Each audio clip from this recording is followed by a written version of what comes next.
Good morning guys. तो कैसे हैं आप लोग? आज मैं 5 मिनट लेट हुआ हूं बस, तो ज़्यादा ज़्यादा टाइम वेस्ट नहीं हुआ है। हाय, कौन कौन से बच्चे जुड़े हुए हैं? ऋत्विक, स्नेहल, निधि 505, Ashlesha. Okay, good morning everyone. और हम अभी इस सेशन में क्या करने वाले हैं? हम अभी इस सेशन में बात करने वाले हैं, लास्ट प्रीवियस सेशन में हमने क्वेश्चन नंबर 5 डिस्कस किया था और मैंने आपको बोला था कि मैं आपको क्वेश्चन नंबर 5 का सॉल्यूशन लिखवाऊंगा।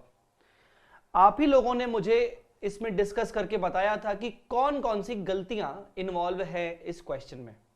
ठीक है, Ajay, Dharti, Harsh, good morning all of you. So question number 5 को सॉल्व करना है कि खुद ही कमेंट लिखोगे आंसर में? मतलब इसका आंसर आप खुद ही बनाओगे कि मैं करवाऊं? ये मैं करवाऊं मतलब जो भी गलतियां हैं वो हमने आइडेंटिफाई कर ली थी प्रीवियस क्लास में, बस उसके बेसिस पर वो कह रहा है comment on the presentation in terms of schedule 3 to the companies at 13 notified by the central government. तो बताइए जल्दी।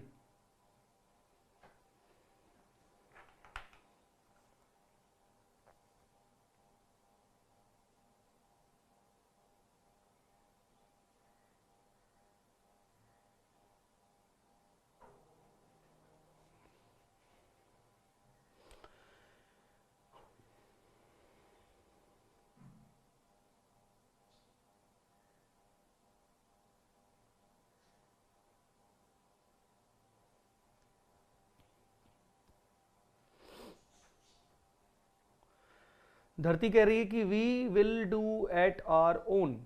सर हो गया है, चेक करवा दो। ठीक है,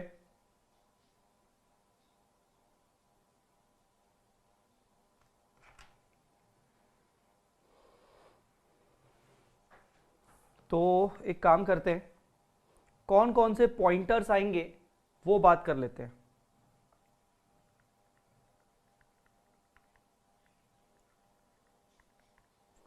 कौन कौन से पॉइंटर्स हो जाएंगे वो बात करेंगे।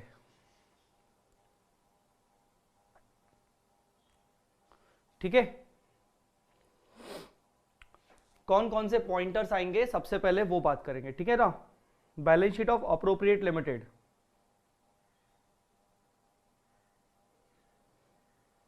लिखो following presentation errors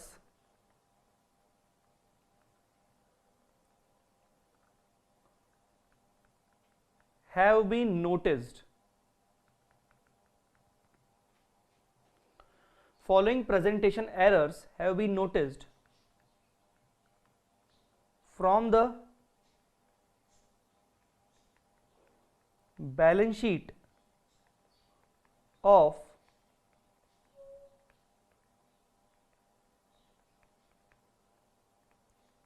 appropriate limited।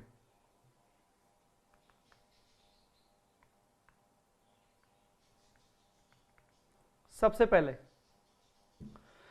पहला जो प्रेजेंटेशन एरर मुझे हमें समझ में आया वो था share holders fund. Share holders fund की ऐसी कोई हेडिंग उन्होंने डाली नहीं है, जबकि डालनी चाहिए। इक्विटी एंड लायबिलिटी में जो पहली हेडिंग होती है वो होती है share holders fund.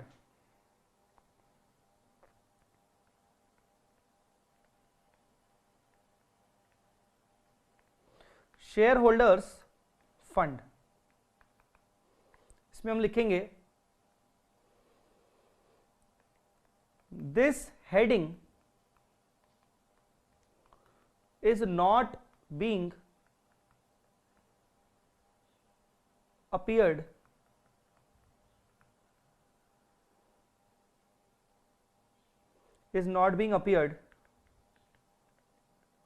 in the balance sheet. All items such as share capital, reserves and surplus should be presented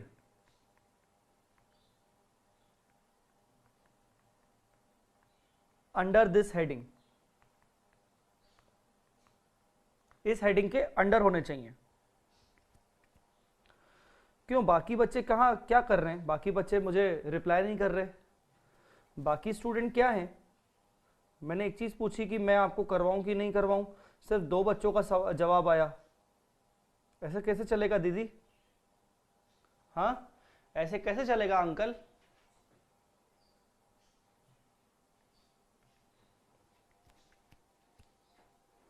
तो ये पहली गलती है शेयर होल्डर्स फंड की।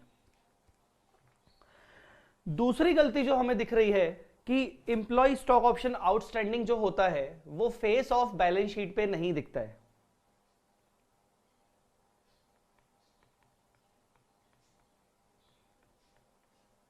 ESOP outstanding, ESOP outstanding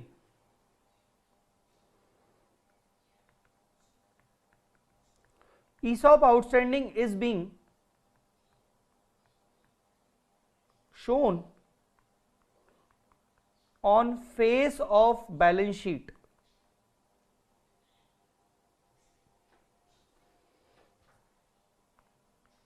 However,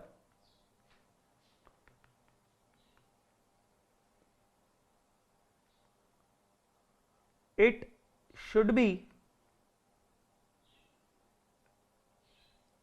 shown under notes to reserves and surplus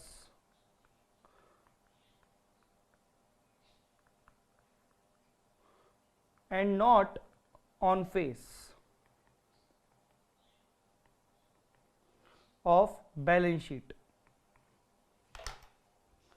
जो ईसो outstanding है वो balance sheet के फेस में शो हो रहा है, जबकि हमें इसको रिजर्व्स एंड सरप्लस के नोट्स में शो करना चाहिए, फेस पे नहीं।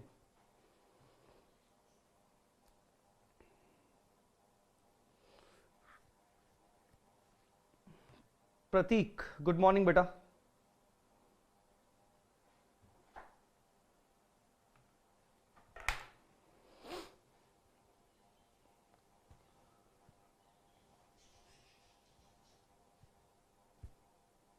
ठीक है,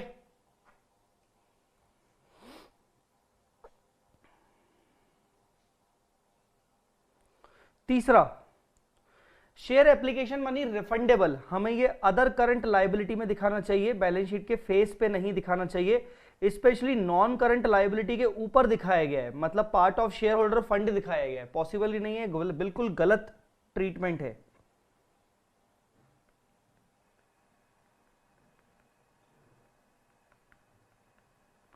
share application money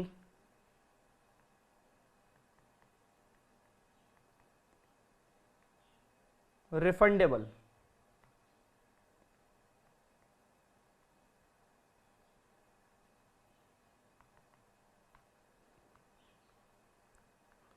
it should be shown as other current liability under the head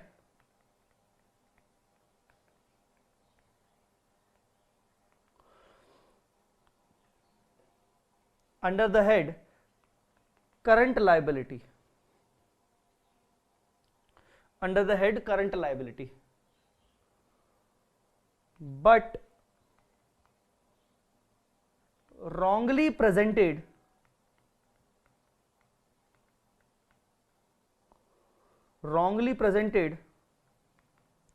on the face of balance sheet under equity। Sir equity क्या होता है? ये नॉन करंट लायबिलिटी होता है तुम्हारा। तो नॉन करंट लायबिलिटी के ऊपर जितने भी आइटम्स होते हैं वो सब इक्विटी के होते हैं। हेड देख रहे हो तुम, हेड क्या होता है, इक्विटी एंड लायबिलिटीज। तो लायबिलिटीज मतलब करंट लायबिलिटीज और नॉन करंट लायबिलिटीज। तो इक्विटी मतलब क्या, इक्विटी मतलब ये जो शेयर होल्डर फंड के सारे आइटम्स होते हैं उसको इक्विटी कहते हैं। तो इन्होंने एप्लीकेशन मनी रिफंडेबल को इक्विटी के अंदर दिखा दिया है, मतलब शेयर होल्डर्स फंड में दिखा दिया है, जबकि उसको हमें करंट लायबिलिटी में दिखाना चाहिए, अदर करंट लायबिलिटी के हेड में।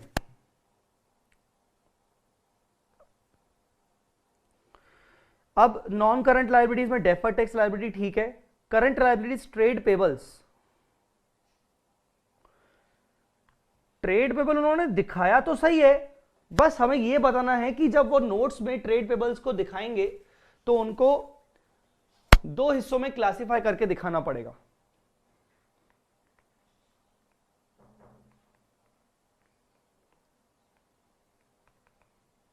ट्रेड पेबल्स, अरे मेरी बात अभी तक आपको समझ में आ रही है, ये पॉइंट्स आपको समझ में आ रहे हैं? टेल मी बेटा, अभी तक आपको ये पॉइंट समझ में आ रहे हैं कि नहीं, कोई डाउट तो नहीं है इस पे? Trade payables,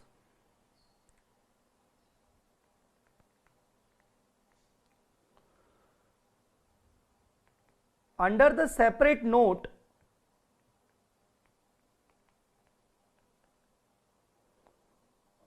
of trade payables,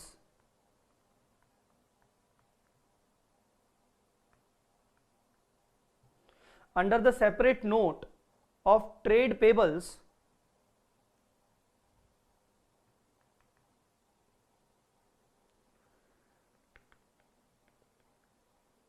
it should be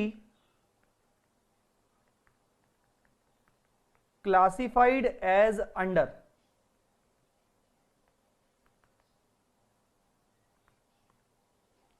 क्या? Trade payables due to micro and small enterprises, और दूसरा ट्रेड पेबल्स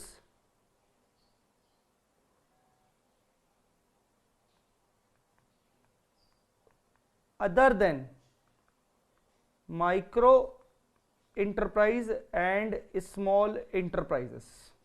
मैंने शॉर्ट में लिख दिया है।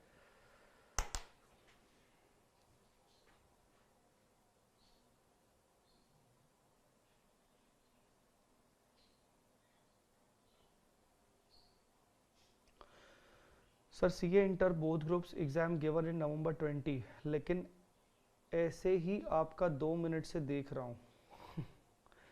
अगर आपने आपका नाम इंडिया अप टू डेट है, मतलब ऑब्वियसली आपने अपना नाम नहीं दिखाया इसमें, जो भी आपका नाम है, थैंक यू सो मच, आप मेरे लेक्चर देख रहे हो।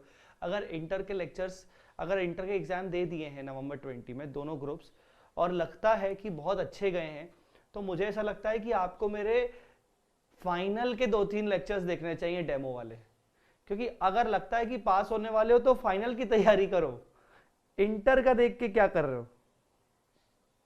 बल्कि थोड़ी सी नॉलेज एनहांस हो जाएगी फाइनल का देख के।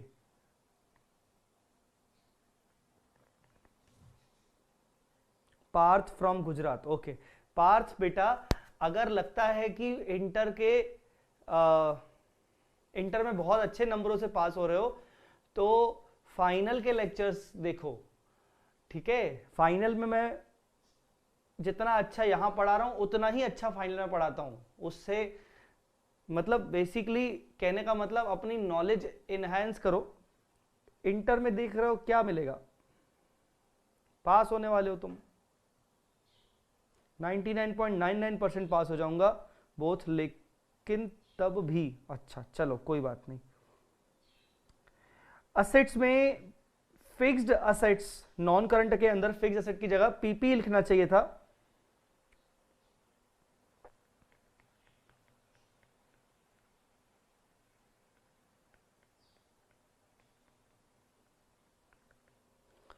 Fixed assets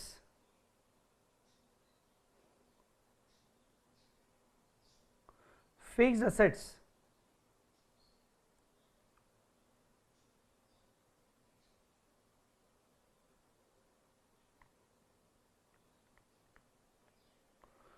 under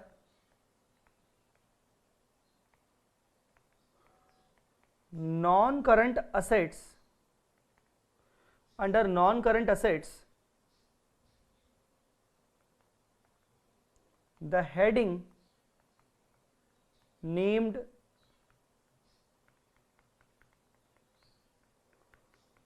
fixed assets should be presented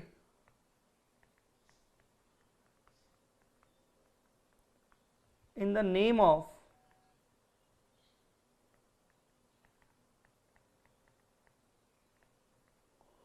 property, plant and equipments. आपको प्रॉपर्टी, प्लांट एंड इक्विपमेंट के नाम पे दिखाना चाहिए।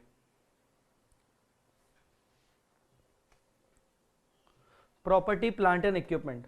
आप जानते हो मैं आपको ये क्वेश्चन का इतना सॉल्यूशन क्यों लिखवा रहा हूं?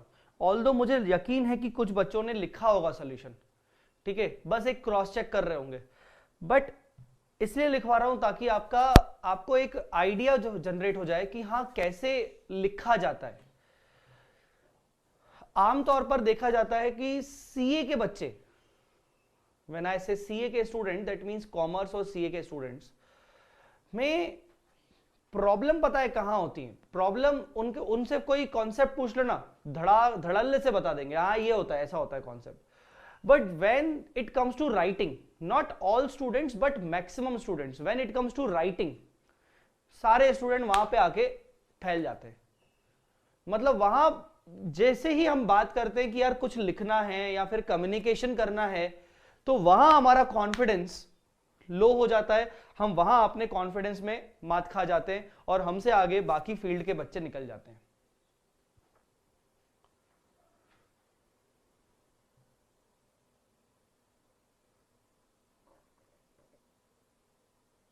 ऋत्विक सर, आंसर ऐसा ही लिखना है। हाँ, मतलब ऐसे मैंने कोई रट के नहीं लिखवाया, मतलब बेसिकली कंक्लूजन ऐसा होना चाहिए। अब आप थोड़ा बहुत अपना इंग्लिश में ऊपर नीचे कर सकते हो, थोड़ा बहुत चेंज कर सकते हो, अलग है, कंक्लूजन ऐसा ही होना चाहिए।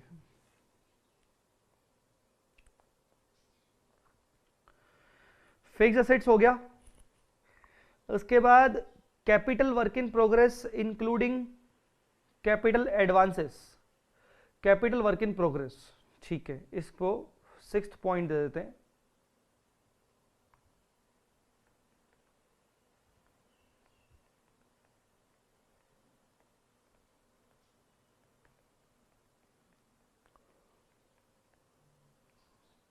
Capital work in progress,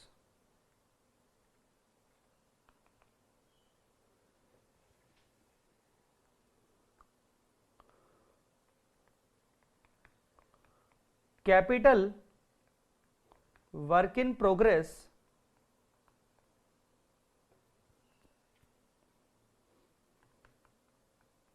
is a subline item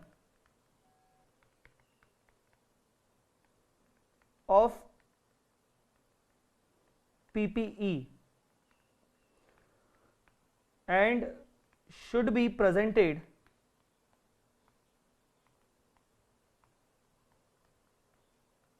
under PPE. However,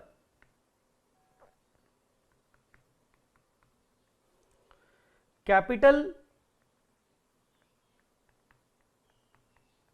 work in progress, sorry, capital advance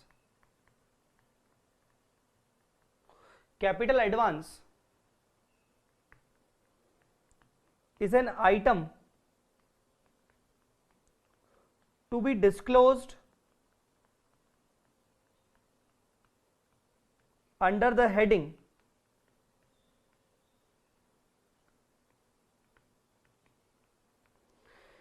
कहाँ गया वो? इसमें लोन्स एंड एडवांस नहीं है क्या? है ही नहीं। under the heading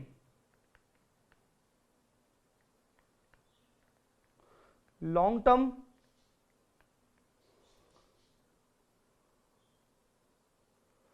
loans and advance.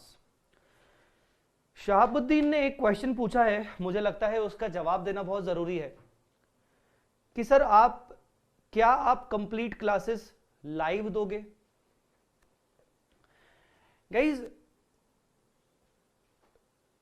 जो मेरी लास्ट रिकॉर्डेड क्लासेस हैं, मैं बात कर रहा हूं जो मेरी लास्ट रिकॉर्डेड पुणे में जो लास्ट रिकॉर्डेड क्लासेस हैं, जिनमें मैंने बच्चों के साथ में क्लास ली थी regular, I consider that class is a very good class, क्योंकि उसमें बहुत अच्छा कम्युनिकेशन हुआ है बच्चों के साथ, ठीक है। But at the same time I want कि मैं जो भी कुछ मुझे नया डेवलपमेंट लगा है मेरे अंदर, हर टीचर ये कोशिश करता है कि वो जो अपनी अगली रिकॉर्डिंग करेगा वो बेटर रिकॉर्ड करेगा, ठीक है। दो बातें बता रहा हूं मैं आपको। पहली बात, जो पिछली मेरी रिकॉर्डेड क्लास है वो फेस टू फेस स्टूडेंट्स के साथ जो रिकॉर्ड की गई थी वो बहुत ही जबरदस्त रिकॉर्ड की गई थी। पहली बात, उसमें ऐसा कुछ भी नहीं था जो हमने छोड़ा था। सो कायदे से मैं एक उसमें हूं कि मुझे वो रिकॉर्डेड क्लास प्रोवाइड करनी है after providing starting live classes. But at the same time her teacher ये कोशिश करता है कि यार वो अगला बैच जो भी ले वो और बेटर प्रेजेंट करके दे, उसमें और एडिशंस करके दे। So at this moment I am like, ऐसा है कि हम YouTube पे तो जो लाइव क्लासेस करने वाले हैं वो करने वाले हैं, वो तो ऑब्वियसली करने वाले हैं। क्या मैं बाकी की क्लासेस पुरानी रिकॉर्डेड दे दूंगा? The answer is clear cut. ऐसा नहीं है कि बाकी की सारी क्लासेस रिकॉर्डेड दे दूंगा, ऐसा नहीं है। इट वुड बी लाइक कि जो भी इंपॉर्टेंट चैप्टर्स होंगे मैं उनको लाइव ही लूंगा इनक्रिप्टेड फॉर्म में। मतलब ये जो क्लासेस YouTube पे चल रही हैं मेरी, ये तो स्टार्टिंग के 15 से 20 सेशंस या 25 सेशंस, जो भी 25% कोर्स मैंने वादा किया है कि आपका रिजल्ट से पहले कवर अप करवाऊंगा, वो मैं वादा अपना कंप्लीट करूंगा, जो कि YouTube पे ही रहेगी। अब जो बच्चे डिटरमाइंड हैं कि हमें तो जय सर की क्लासेस लेनी है या फिर जय सर से ही पढ़ना है, तो वो बच्चे आज मेरी बात को बिल्कुल ध्यान से समझ लें कि मैं जो लाइव लेक्चर्स ले रहा हूं YouTube पे तो ले ही रहा हूं स्टार्टिंग का 20 से 25% कोर्स। उसके बाद I will shift my class, live classes ही, I will shift my live lectures to the secured platform, not on YouTube। मैं YouTube पे नहीं लूंगा, फिर मैं सिक्योर्ड प्लेटफॉर्म पे लूंगा। What do you mean by secured platform? Secured platform मतलब हमारा वी स्मार्ट का खुद का सॉफ्टवेयर होगा। जैसे आप अभी हमारे लाइव लेक्चर्स देख रहे हो, आप चैट कर पा रहे हो, वैसे ही सेम टू सेम प्रॉपर इसी तरीके से होगा। बस वो YouTube नहीं होगा, वो वी स्मार्ट अकेडमी का सॉफ्टवेयर होगा। वो वी स्मार्ट अकेडमी की ऐप होगी जो आप अपने मोबाइल में डाउनलोड कर सकते हो या फिर आप उसको अपने लैपटॉप में इंस्टॉल कर सकते हो। आपको एक सीरियल की दी जाएगी, आप उस सीरियल की के बेसिस पे ही हमारी लाइव क्लासेस देखेंगे। साथ ही साथ वो लाइव क्लास अगर किसी की छूटती है, किसी का मिस होता है कोई लेक्चर, तो उसको 100% बैकअप तो दिया ही जाएगा, ठीक है। अब क्या मैं बाकी का रिमेनिंग 75% कोर्स भी क्या लाइव लेने वाला हूं? At this point of time मैंने ऐसी कोई स्ट्रेटेजी अभी बनाई नहीं है। मैं अभी ये नहीं बोल सकता कि मैं 75% पूरा लाइव करवाऊंगा, मैं अभी ये नहीं बोल सकता कि मैं पूरा रिकॉर्डेड दूंगा। इतना मुझे पता है कि आउट ऑफ रिमेनिंग 75% पोर्शन मैं कुछ टॉपिक्स लाइव और भी लूंगा सिक्योर्ड प्लेटफॉर्म पे। जो टॉपिक मुझे लगता है कि लेस इंपॉर्टेंट है, कम है इंपॉर्टेंट, उनका शायद मैं आपको रिकॉर्डिंग दे दूं, राइट।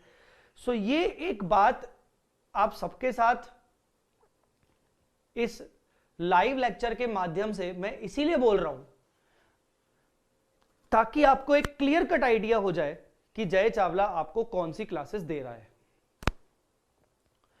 मैं हमेशा बिलीव करता हूं 100% इंफॉर्मेशन डिस्क्लोज करने में। अब अगर मैं पूरी तरीके से इंफॉर्मेशन आपको डिस्क्लोज नहीं करूंगा तो मुझे पता है कि आप एक प्रॉपर डिसीजन मेकिंग नहीं कर पाएंगे। तो मेरा फाइनल आपको जो ये आंसर था उसको समझ लीजिए, स्टार्टिंग के 20 to 25% course will be live on YouTube, remaining 75% course, out of this remaining 75% course, tentatively 50% will be taken again live on vSmart software secured platform, but that secured platform can be joined only after paying required fees. कुछ topics जो थोड़े कम important हैं या बहुत easy हैं, उनको मैं recorded दे दूंगा वो वाली क्लास का। सर वो पूरा ही क्यों नहीं लाइव दे रहे हो? मैं पर्सनली मानता हूं कि बच्चों को थोड़ा सा मैं फेस टू फेस क्लास का फील देना चाहता हूं। जो वो फेस टू फेस क्लास हुई थी ना, मैं उसका थोड़ा सा फील देना चाहता हूं, but at the same point मेरे को पता है कि मुझे आपको जो अभी पढ़ाना है, जो मैं अभी पढ़ाऊंगा, वो मैं ऑब्वियसली कोशिश यही करता है हर फैकल्टी, यार ये फैक्ट है कि मैं पिछली बार से बेटर करूं। आप अपने आप को ले लो, आप कोई भी जब काम सेकंड टाइम करते हो तो आपके माइंड में यही होता है कि मैंने पहली बार जितना अच्छा किया उससे अच्छा ही दूं, ठीक है?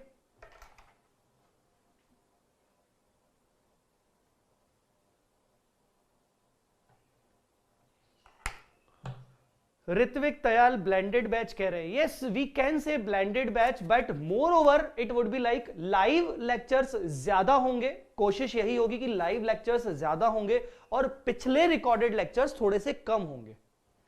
Smita Kaur, sir secured platform को कैसे सब्सक्राइब कैसे करना है? वो सब्सक्राइब वही बच्चा कर पाएगा जिसने हमारी क्लासेस परचेज की होंगी, जिसने हमारी लाइव लेक्चर्स की क्लासेस को परचेज किया होगा, चाहे अभी नहीं चाहे बाद में, जो कि आपको हमने वेबसाइट पे बताया था, मैंने अपने इंट्रोडक्टरी लेक्चर में आपको बताया था, तो उसको बताया जाएगा आगे। उसके लिए अभी टेंशन करने की जरूरत नहीं है। अगर आपने लाइव क्लासेस, अगर आपने सीधी बात है क्लासेस को परचेज किया है, तो आप उस सिक्योर्ड प्लेटफॉर्म को अपने आप ज्वाइन कर पाओगे। उसके लिए आपको बताया जाएगा आगे की क्लासेस में, वो मैं आगे आगे आगे बताऊंगा। उसमें अभी समय है, क्योंकि अभी रिजल्ट तक हमारा 25% कोर्स होना है। और आप ये जानते हो कि ये रिजल्ट तक 25% कोर्स क्यों दिया जा रहा है आपको? बहुत सारे बच्चे इसको गलत लेने लगते हैं। बहुत सारे बच्चों में ऐसा है कि अरे वी स्मार्ट तो अपनी मार्केटिंग कर रहा है, प्रमोशन कर रहा है। बेटा वी स्मार्ट आज इंडिया का नंबर 1 अकेडमी है सीए में, मैं ये बोल सकता हूं।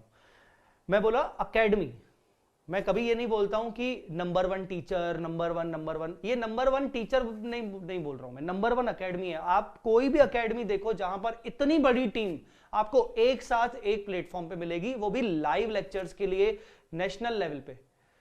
तो हमें ना यहां पर ये चीज नहीं है कि यार हम अपना प्रमोशन कर रहे हैं, हम अपना मार्केटिंग कर रहे हैं, ये सब सेकेंडरी है, ये सब सेकेंडरी है। प्राइम इंटेंशन क्या है? प्राइम इंटेंशन है बच्चों को लाइव क्लासेस का फील देना, रिजल्ट तक उनको इस टेंशन से मुक्त करना कि भाई तुम आगे की सोचो बिना कुछ भी पे किए हुए। क्योंकि बच्चों में एक सबसे बड़ा बर्डन ये होता है कि मैं रिजल्ट तक फीस कैसे पे कर सकता हूं, हो सकता है मेरा रिजल्ट नेगेटिव आ जाए। तो वो दिमाग से टेंशन निकलवा के पढ़ाई करवाना, ये हमारा मेन इंटेंशन है। अब अगर आप बोलोगे सर इसके पीछे मार्केटिंग भी तो हो रही है, हाँ हो रही है, तो उसमें तकलीफ क्या है, दिक्कत क्या है? अगर मैं और मेरी पूरी टीम वी स्मार्ट अगर बच्चों के लिए सोच रही है और उसमें सेकेंडरी हमारा ऑब्जेक्टिव भी फुलफिल हो रहा है, तो तकलीफ क्या है? अगर हम किसी के लिए सोच रहे हैं तो अपने लिए भी तो सेकेंडरी सोच सकते हैं ना। If I am not wrong, मैं शायद सही बोल रहा हूं, आपको भी समझ में आ गया होगा मैं क्या बोलना चाह रहा हूं।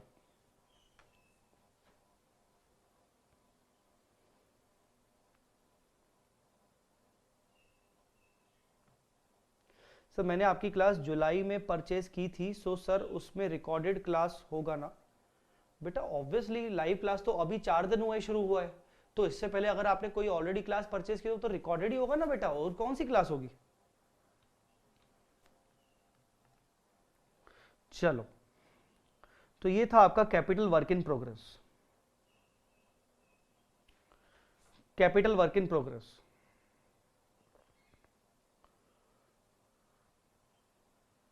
आगे बढ़े। ट्रेड रिसीवेबल्स सेम पॉइंट आएगा करंट में जो दिख रहा है।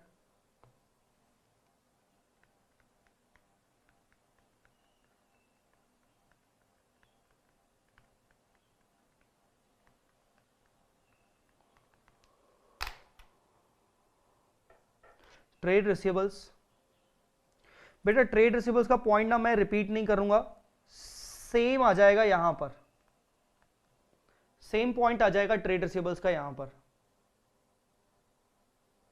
ट्रेड पेबल्स और ये ट्रेड रिसीवेबल्स, ठीक है। कर लोगे ना ट्रेड रिसीवेबल्स, ट्रेड रिसीवेबल्स कर लोगे ना, सेम पॉइंट वही एमएसएमई करके। फिर deferred tax asset DTA, DTA has been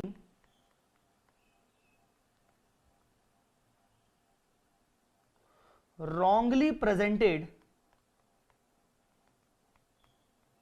DTA has been wrongly presented, DTA has been wrongly presented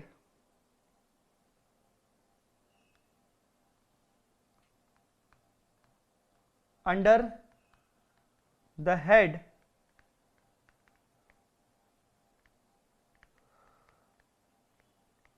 current assets. It should be a part of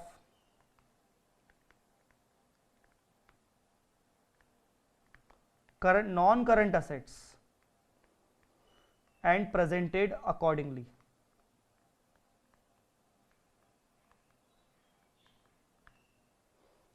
And presented accordingly. ठीक है,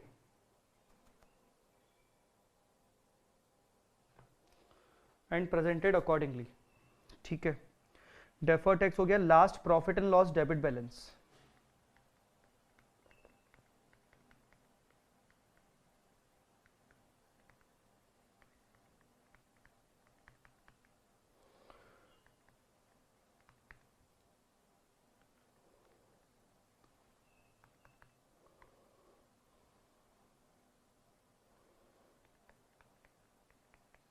as per division 1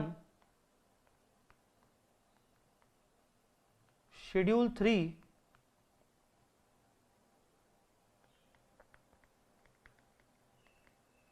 debit balance of profit and loss account should be a part of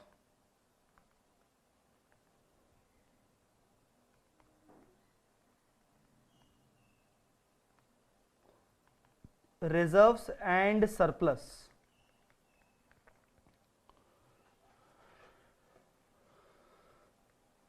and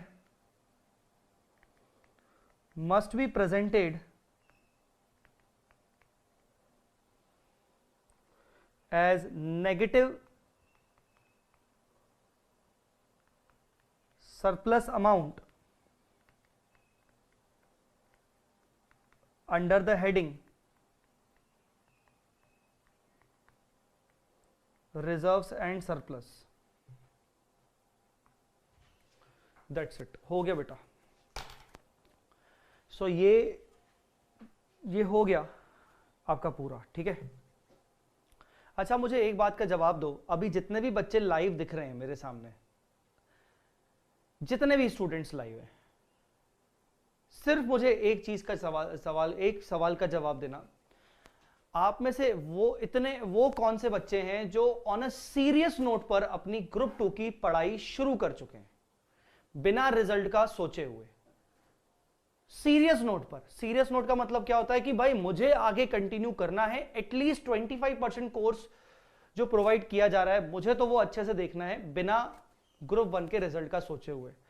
कौन से ऐसे बच्चे हैं? Raise your hand, ताकि मुझे भी तो, यार देखिए सीधी बात है, पढ़ाने वाले को पता होना चाहिए कि उसका स्टूडेंट कौन है। वो पढ़ाते जा रहा है, उसको पता ही नहीं है कि उसका स्टूडेंट कौन है, तो फिर कैसे चलेगा दीदी? 1 2 3 बैलेंस शीट का एक्सट्रैक्ट भी बनाना है सर? हाँ बिल्कुल बना सकते हो। 4 5 6 7 शहाबुद्दीन ऋत्विक, ठीक है। 7 8 9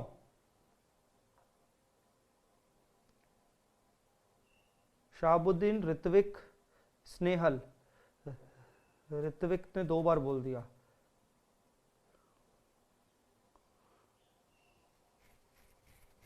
एक ही बार लिखो हाँ, ताकि मैं गिनता जाऊं।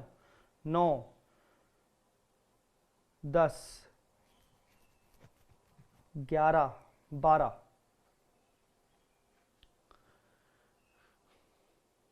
अ टीचर शुड नो कि उसके स्टूडेंट उसको कौन सुन रहे हैं। अगर स्टूडेंट के पास अधिकार है क्लासेस देखने का, तो टीचर के पास भी अधिकार है ये पता होने का कि उसके स्टूडेंट्स हैं भी कि नहीं है। ऐसे नहीं कि वो सुबह सुबह आके मैं क्लासेस देते जा रहा हूं और आप ऐसा तो नहीं कि मेरे मुझसे जो पढ़ रहा है वो ऐसे ही बस टाइम पास, चलो कभी नींद खुल गई तो पढ़ लिया, नहीं नींद खुली तो नहीं पढ़ा।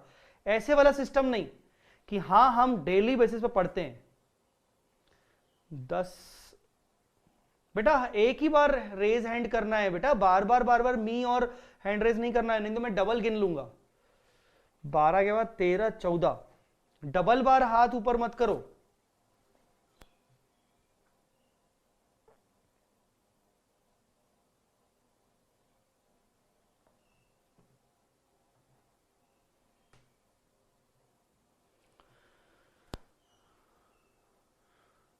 लगभग 15 बच्चों के, मतलब कुछ डबल बार कुछ बच्चों ने किया है, but tentatively 15 students are there who are saying that they are actually serious with this classes. But live students मुझे उससे ज्यादा दिख रहे हैं। That means I can say 15-16 I can say कि बाकी स्टूडेंट्स एक्चुअली वो खुद जानते हैं कि यार नहीं पता नहीं हम कंटिन्यू करेंगे भी नहीं करेंगे। ऐसा नहीं बोल रहा हूं कि वो स्टूडेंट ना देखें, आपकी मर्जी आप देखो ना, बट बस मुझे अपने लिए जानना था। मैं उस पर कुछ ये कमेंट नहीं करूंगा कि हाँ कितने बच्चे देख रहे हैं बाकी मत देखो, बाकी ऐसा वैसा। मैं क्यों रोकूंगा, मैं रोकने वाला बिल्कुल नहीं हूं, बट मुझे पता था, पता होना चाहिए, दैट्स इट। मैंने इसीलिए पूछा कितने लाइव हैं, ज्यादा ही लाइव हैं, बट कितने लोगों ने अपना हैंड रेज किया है, मतलब कितने लोगों का डिटर्मिनेशन है कि वो सीरियस पढ़ रहे हैं। तो वो लगभग 16-17 students are there who are serious with me at this point of time in this class and I feel very good कि चलो ठीक है। मैंने बोला हुआ है कि मेरे सामने अगर एक स्टूडेंट भी सीरियस होगा तो मैं एटलीस्ट बहुत अच्छा पढ़ाने की कोशिश करूंगा। ठीक है, चलो सर इसका बैलेंस शीट का रिवाइज्ड बैलेंस शीट भी बनानी चाहिए क्या? अगर बनाते हो तो बहुत अच्छा है, पर इस क्वेश्चन में उन्होंने नहीं बोला है, इस क्वेश्चन में उन्होंने नहीं बोला है, पर अगर आप बनाते हो तो अच्छी बात है। सर ये क्वेश्चन का कितना वेटेज होना चाहिए? अगर वो आपसे रिवाइज्ड बैलेंस शीट पूछ लेगा ना, तो इस क्वेश्चन का वेटेज बन जाएगा लगभग 10 मार्क्स। पर अगर आपसे वो वेटेज नहीं पूछ रहा है, सॉरी बैलेंस शीट नहीं पूछ रहा है, तो हो सकता है 10 मार्क्स से थोड़ा सा कम हो जाए, हो सकता है 6 मार्क्स 7 मार्क्स हो जाए। ठीक है,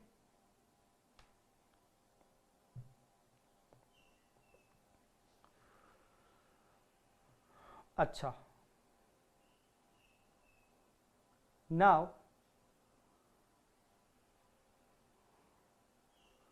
अब तुम आ जाओ, तुम कहीं मत आओ, मैं तुम्हें दिखा रहा हूं एक चीज, मैं तुम्हें दिखा रहा हूं एक इंपॉर्टेंट चीज। ये है, मुझे देखना पड़ेगा, यहां मैं मार्क कर देता हूं ताकि मुझे पता रहे। 233 ठीक है बेटा, ये है रिलायंस इंडस्ट्रीज लिमिटेड की एनुअल रिपोर्ट। एनुअल रिपोर्ट क्या होती है समझते हो?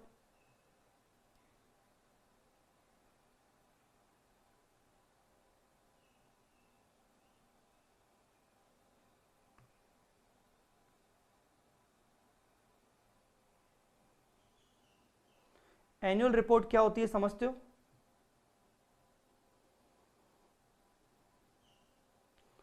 अतुल शर्मा, यस यस ठीक है, मैंने आपको भी गिन लिया।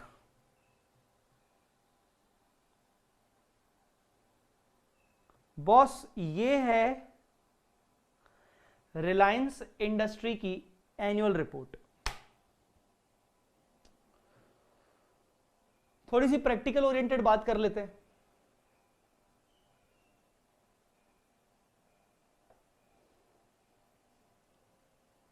रिलायंस इंडस्ट्रीज की एनुअल रिपोर्ट, कुछ कुछ बातें जो आपको बताना जरूरी है। ये रिलायंस इंडस्ट्रीज की एनुअल रिपोर्ट है। रिलायंस इंडस्ट्रीज लिमिटेड मतलब मुकेश अंबानी जी की कंपनी। 23 जून 2020 को ये रिपोर्ट इशू हुई। मैंने इस रिपोर्ट को कहां से डाउनलोड किया है? बॉम्बे स्टॉक एक्सचेंज लिमिटेड की वेबसाइट से, BSC limited, Bombay stock exchange की वेबसाइट से। If you don't know how to download, मैं आपको बता दूंगा आज के लेक्चर में। अगर आप चाहोगे तो मैं बता दूंगा, अगर आपको पता है तो बहुत अच्छी बात है। If I am not wrong, FM में जो अपने टीचर हैं मोहित जैन सर, जहां तक मुझे पता है वो तो बीएससी की वेबसाइट और पहले दिन ही बता देते हैं कि भाई देखो कैसे क्या होता है, क्योंकि उनका एक तरीका पढ़ाने का, प्रैक्टिकल अप्रोच मैं जानता हूं, बहुत अच्छे से जानता हूं। तो वो बहुत अच्छा पढ़ाते हैं और वो प्रैक्टिकली बताते हैं कि यार बीएससी की वेबसाइट पे आप जा सकते हो, उन्होंने दिखाया होगा आई थिंक आपको। तो अगर आपको एनुअल रिपोर्ट डाउनलोड करना नहीं आता तो मैं आपको बता दूंगा। तो ये बीएससी की वेबसाइट से मैंने डाउनलोड किया है, ठीक है। ये रिलायंस इंडस्ट्री ने बॉम्बे स्टॉक एक्सचेंज को अपनी एनुअल रिपोर्ट सबमिट की है। बॉम्बे स्टॉक एक्सचेंज को एनुअल रिपोर्ट सबमिट की गई है, ठीक है। क्या है भाई? Integrated annual report for the financial year 1920। Financial year 1920 की एनुअल रिपोर्ट रिलायंस इंडस्ट्री ने सबमिट की, including notice of AGM. Notice of AGM कोई सेक्शन बोलेगा? मैं लॉ का टीचर नहीं हूं, पर फिर भी नोटिस ऑफ एजीएम सेक्शन बोलो। और बॉम्बे स्टॉक एक्सचेंज के अलावा national stock exchange of India, NSC, को भी ये रिपोर्ट सबमिट की गई। क्यों? क्योंकि रिलायंस के जो शेयर्स हैं वो बॉम्बे स्टॉक एक्सचेंज और वो नेशनल स्टॉक एक्सचेंज, वो दोनों स्टॉक एक्सचेंज में लिस्टेड होते हैं।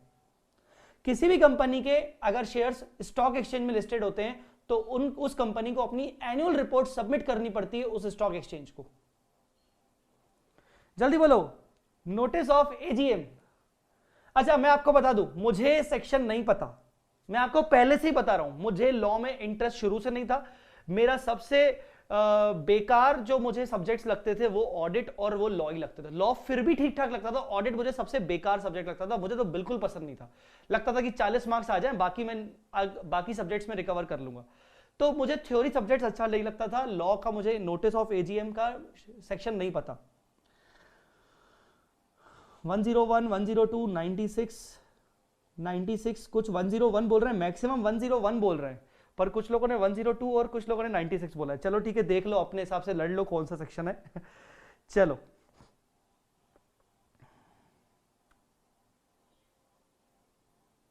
देखो ये क्या बोल रहा है कि integrated annual report including notice is also uploaded on the company's website and can be accessed at this. Link दे दिए, मतलब आप पता है आपको कि हर कंपनी को अपनी एनुअल रिपोर्ट बीएससी को सबमिट करने के साथ साथ ये बताना पड़ता है कि हमने यही एनुअल रिपोर्ट को अपनी वेबसाइट पे भी अपलोड किया और आप वहां से भी डाउनलोड कर सकते हो, ठीक है। ताउरी सर गुस्सा मेरे पे क्यों गुस्सा करेंगे? ताउरी सर को तो बोल के मैंने बोला था तो एक बार, तो वो हंस रहे थे, बोल रहे अरे सर आप मुझसे पढ़ लेते। सही बात है, मैं उनसे पढ़ लेता।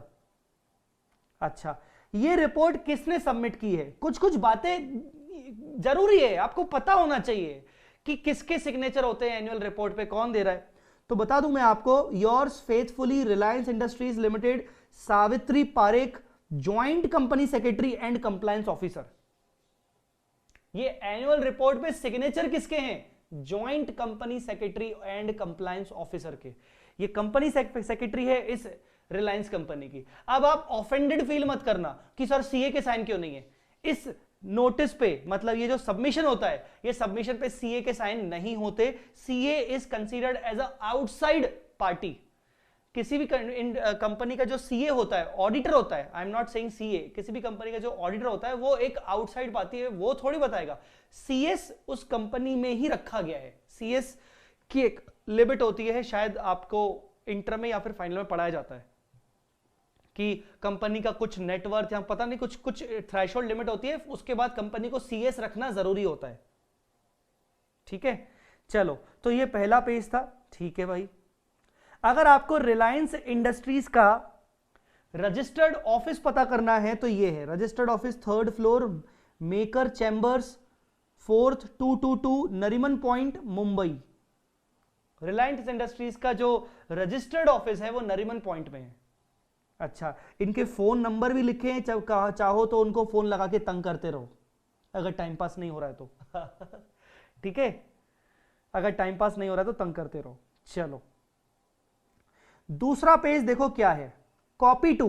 रिलायंस ने यही अपनी एनुअल रिपोर्ट किस किस को दी है, मतलब बॉम्बे स्टॉक एक्सचेंज और नेशनल स्टॉक एक्सचेंज तो इंडिया में है, उसके अलावा रिलायंस कंपनी के शेयर्स इंडिया के बाहर अदर कंट्रीज के स्टॉक एक्सचेंज में लिस्टेड है। देखते हैं कहां कहां लिस्टेड है।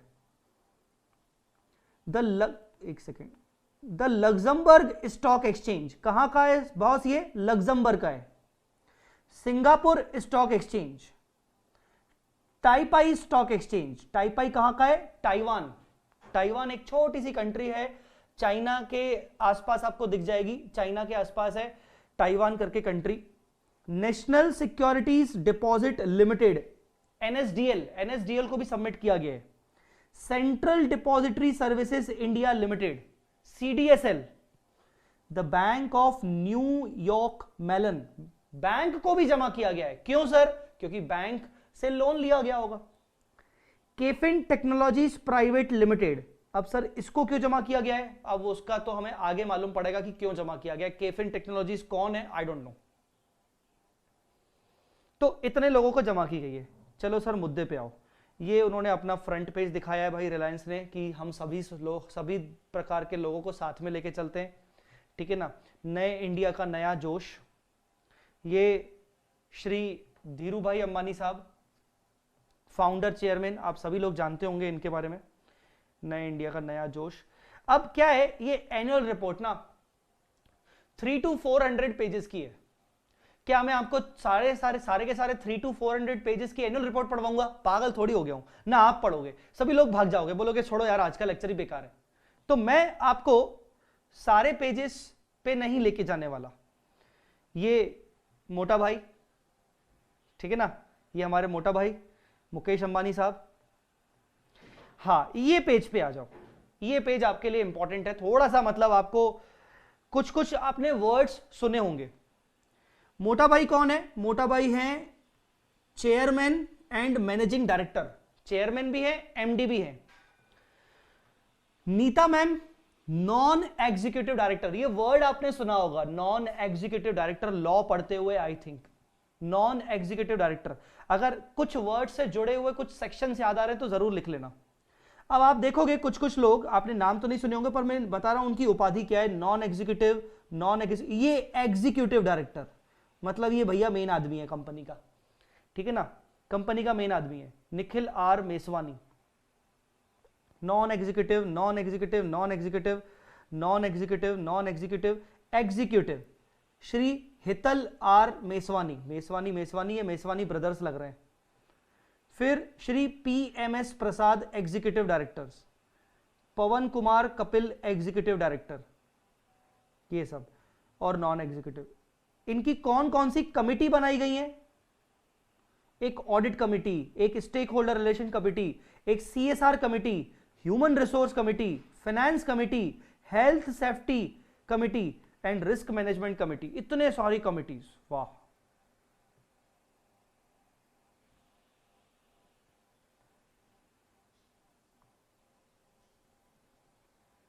अरे भाग तो नहीं गए बाकी बच्चे। सर फोटो के नीचे एमएम क्यों लिखा है बेटा, एमएम इसलिए लिखा है, एम मींस मेंबर, और ये मेंबर किस किस कमिटी में है उसके कलर्स यहां पर है। जैसे मेरे को कलर ब्लाइंडनेस है थोड़ा सा, मैं बता दूं, जैसे ये ब्लू कलर है, अगर मेरे हिसाब से ये ब्लू है तो यहां ये ब्लू कलर ये रहा ह्यूमन रिसोर्स। तो ये जो पाजी हैं हमारे रमिंदर सिंह गुजराल, ये जो पाजी हैं हमारे, ये मेंबर हैं human resource nomination and remuneration committee के। तो उसमें उन्होंने ब्लू एम और यहां ये ब्लू कलर लगा दिया है, ठीक है, ठीक है बेटा, समझ गए होगे कि देखो अलग अलग कलर के एम है, यहां अलग एम है, यहां अलग अलग एम है। ये देखो भाई सी एम एम एम, मतलब ये भाई साहब सी भी हैं, मतलब उस कमेटी के चेयरमैन होंगे ये। बेसिकली जो ये मेसवानी साहब हैं ये सी इस कमेटी के चेयरमैन होंगे। तो सी ये जो कौन सा कलर है, ये कलर मुझे लगता है ये वाला है, मेरे को कलर का नाम लेना नहीं आ रहा है, हेल्थ सेफ्टी इन्वायरमेंट, ठीक है, ऐसा। नए इंडिया का नया जोश, ये बार बार वही वाली टैगलाइन बता रहे हैं। ठीक है। जियो प्लेटफॉर्म पे इन्होंने बताया कि भाई इन्होंने क्या क्या किया है और आगे करके इन्होंने क्या क्या करने वाले हैं। क्या होता है एनुअल रिपोर्ट, इसको इन्होंने इंटीग्रेटेड एनुअल रिपोर्ट क्यों बोला है? क्योंकि इंटीग्रेटेड एनुअल रिपोर्ट मतलब financial statements, auditor report, director report के साथ साथ बहुत सारी चीजों की इंफॉर्मेशन, आगे कंपनी के कौन कौन से प्लान्स होंगे वो सब, तो इसीलिए इसको बोलते हैं इंटीग्रेटेड एनुअल रिपोर्ट। अब मुझे लगता है कि बाकी सब स्टार्टिंग का फालतू है, आपके लिए काम का फिलहाल नहीं है, तो मैं आगे बढ़ता जा रहा हूं। इनको भाई साहब को जानते हो आप? इन दो भाई साहब को जानते हो? हालांकि नाम लिखा है, मैं नाम छुपा देता हूं। इन दो भाई साहब को जानते हो क्या आप? थोड़ा ब्लर दिख रहा होगा।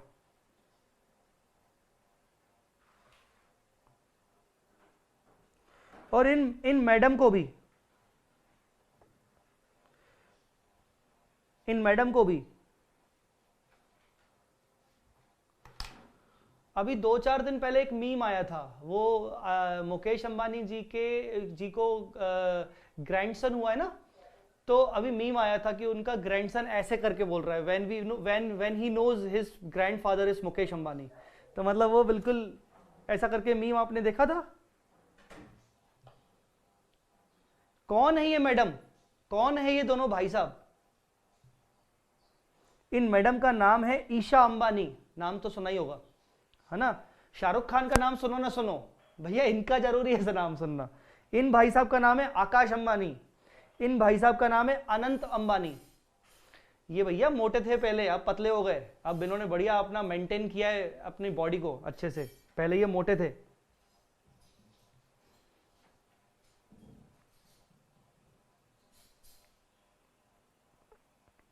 चलो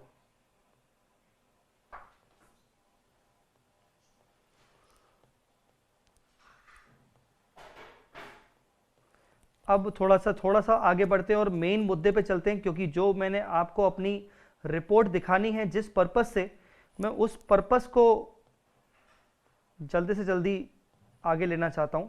मुझे पहुंचना है पेज नंबर आई थिंक 233 पे।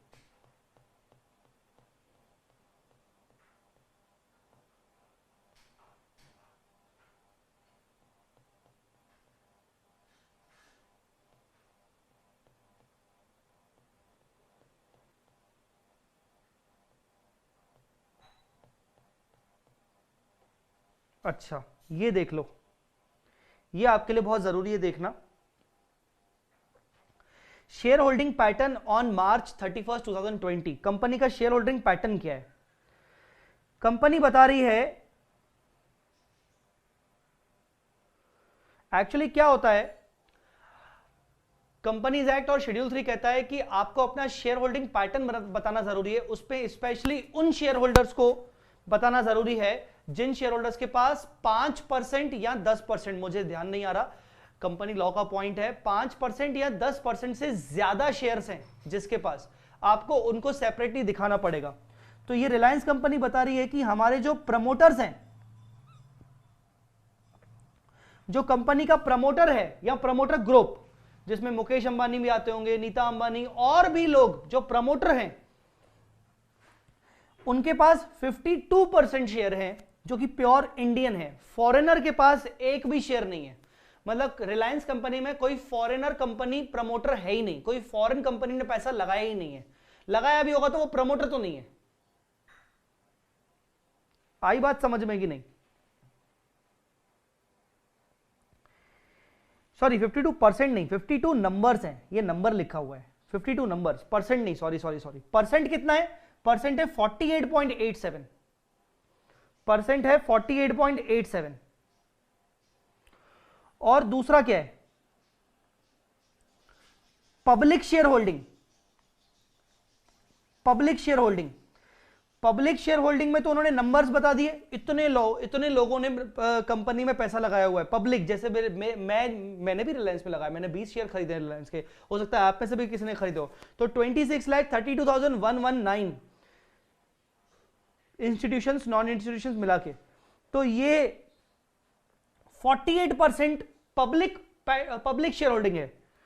और बाकी shares held by custodian and against which depository receipts have been issued, और कुछ शेयर्स इनके पास, इनके जो है वो कस्टडी में है, कितने परसेंट, 2.39%, एक ही एंटिटी के नाम से, अरे वो डिपॉजिटरी के नाम से। तो कंपनी में रिलायंस इंडस्ट्रीज में मोटा मोटा अगर देखें तो 48 या 49% शेयर होल्डर्स प्रमोटर्स हैं, और सेम 48-49% शेयर होल्डर्स पब्लिक है। एक आध 2% लगभग आपका जो है वो कस्टडी में शेयर्स रखे हुए हैं। ये कंपनी का शेयर होल्डिंग पैटर्न बताना पड़ता है।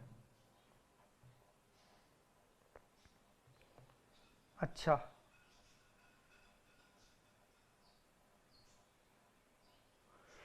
कंपनी सेक्रेटरी को एक सर्टिफिकेट देना पड़ता है, no disqualification certificate from company secretary.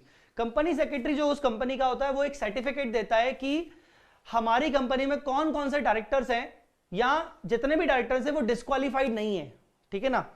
तो वो एक सर्टिफिकेट दिया गया है कि भैया ये डायरेक्टर्स जो हैं, जितने भी 14 डायरेक्टर्स आपको दिख रहे हैं, ये नॉट डिस्क्वालिफाइड, ये डिस्क्वालिफाइड नहीं है, टेंशन मत लो। मुकेश अंबानी जी कंपनी के डायरेक्टरशिप में कब आए थे, डेट ऑफ अपॉइंटमेंट 1 अप्रैल 1977, मतलब मुकेश अंबानी जी ने कंपनी में इंटर किया था 1 अप्रैल 1977 को। सबसे पुराने यही दिख रहे हैं।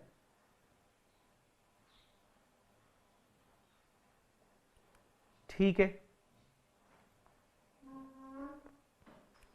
ये आ गई तुम्हारे काम की चीज।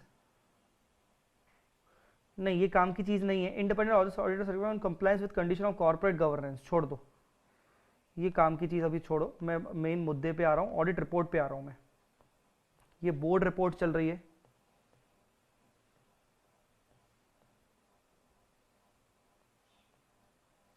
हाँ, ये तुम्हारे काम की चीज आ गई।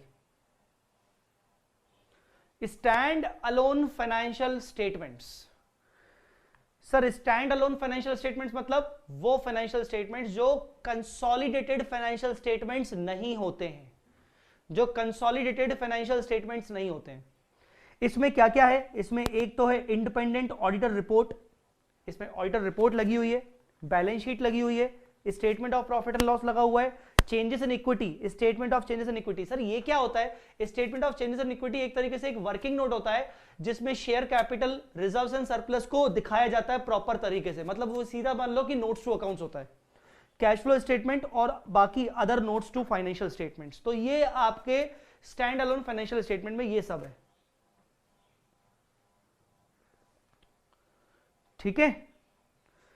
अच्छा जी, ये आपकी ऑडिटर रिपोर्ट आ गई बॉस, ये आ गई ऑडिटर रिपोर्ट, आप लोगों के काम की चीज।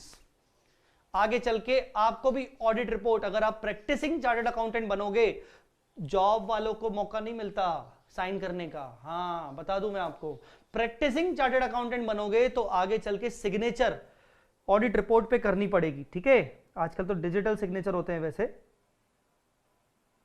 रिपोर्ट डिजिटली साइंड होती है आजकल। तो ये ऑडिट रिपोर्ट चल रही है। मैं आपको ये बता देता हूं कि कंपनी के ऑडिटर्स कौन कौन से हैं। ये हैं कंपनी के ऑडिटर्स, देख के ही घबरा जाओगे। चार अलग अलग ऑडिट कंपनीज हैं इस रिलायंस की।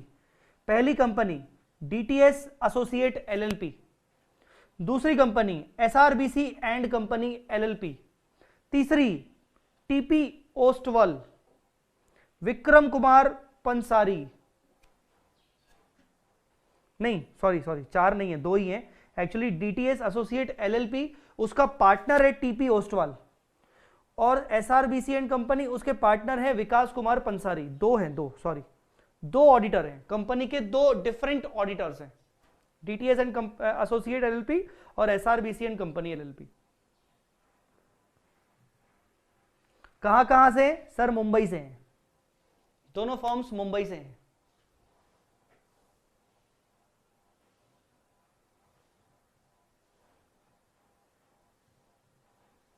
ठीक है, किसी को आर्टिकलशिप अगर करनी हो मुंबई से तो इन कंपनीज में अप्लाई कर लेना, हो सकता है शायद रिलायंस का काम देखने को मिल जाए।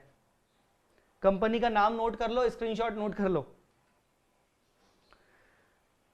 अब आते हैं बेटा ये बैलेंस शीट पे। ये कंपनी की बैलेंस शीट है। आपको याद है मैंने आपको शेड्यूल 3 में राउंडिंग ऑफ के रूल्स पढ़ाए थे। आपको मैंने शेड्यूल 3 में राउंडिंग ऑफ के रूल्स पढ़ाए थे। हमें राउंड ऑफ करना पड़ता है। ये देखो रिलायंस ने राउंड ऑफ किया है रुपीज इन क्रोर्स में। रुपीज इन क्रोर्स में रिलायंस ने राउंड ऑफ किया है। मैंने आपको यह भी पढ़ा था शेड्यूल 3 में कि जब भी हम करंट ईयर की बैलेंस शीट P&L बनाएंगे तो हमें कंपैरेटिव भी दिखाने होते हैं साथ साथ पिछले साल के। तो देखो 31 मार्च 2020, 31 मार्च 2019, मतलब कंपनी ने कंपैरेटिव भी दिखाए पिछले साल के। कंपनी की बैलेंस शीट में ये नोट्स दिख रहे हैं। कंपनी की बैलेंस शीट में सबसे पहले असेट्स दिख रहे हैं और फिर नीचे दिख रहा है, यार ये स्लो चल रहा है बहुत, फिर नीचे दिख रहा है equity and liability. Sir asset ऊपर क्यों है, इक्विटी एंड लायबिलिटी नीचे क्यों है? बेटा इसलिए क्योंकि ये जो कंपनी है ये कंपनी डिवीजन 1 फॉलो नहीं कर रही, ये कंपनी डिवीजन 2 फॉलो कर रही है।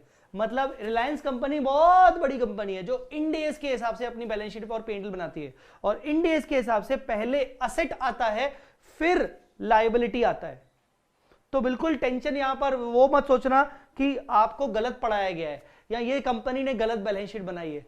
आपको सही बनाया गया है और इस कंपनी ने भी सही बनाई है, इसने डिवीजन 2 के अकॉर्डिंग बनाई है। तो पहले असेट दिख रहे हैं, ये देखो ध्यान से, कुछ कुछ वर्ड्स देखो आप ध्यान से, आपको दिख रहे होंगे जिनके बारे में हमने पढ़ा है, जिन वर्ड्स के बारे में।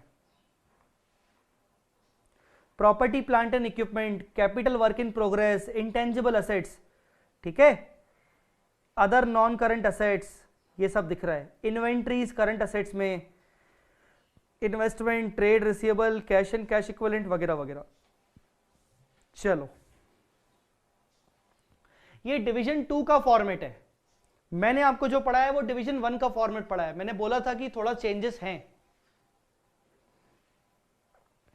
सर बता दो ना बैलेंस शीट की टैली हो रही है कि नहीं हो रही है? ये देखो 9, अरे यार 968,912, 968,912 बैलेंस शीट टैली हो रही है, ठीक है।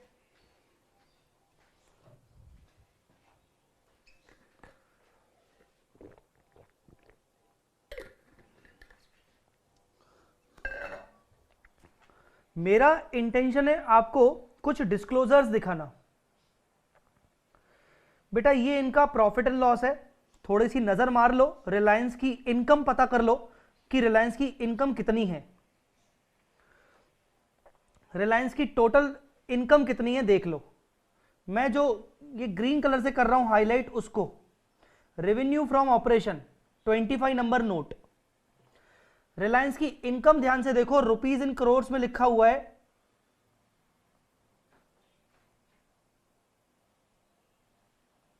रिलायंस की इनकम है 3,50,880 करोड़।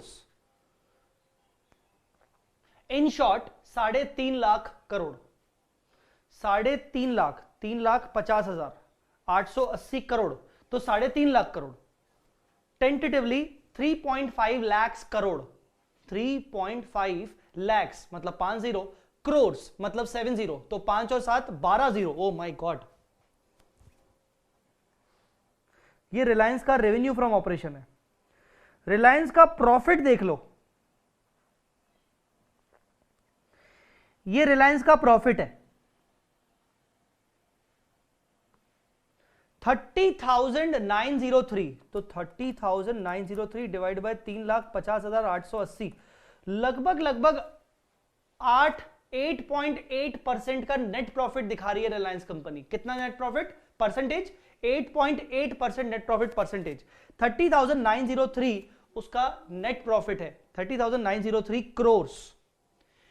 कितना परसेंटेज हुआ? अगर 30,903 को डिवाइड करोगे डिवाइडेड बाय 350,880 से, तो ये आएगा 8.8%, ठीक है। तो ये 8.8% का नेट प्रॉफिट रेशियो है उनका।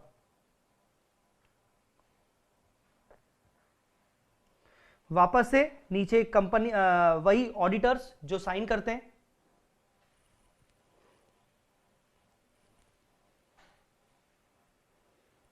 कंपनी के कंपनी सेक्रेटरी कौन है? बाहरी कंपनी सेक्रेटरी के सेथुरमन कंपनी सेक्रेटरी, उसमें Savitri Parekh joint company secretary. ठीक है, ये डायरेक्टर्स के साइन जो होते हैं। ठीक है, हाँ कैलकुलेटर में पूरा फिगर नहीं आएगा।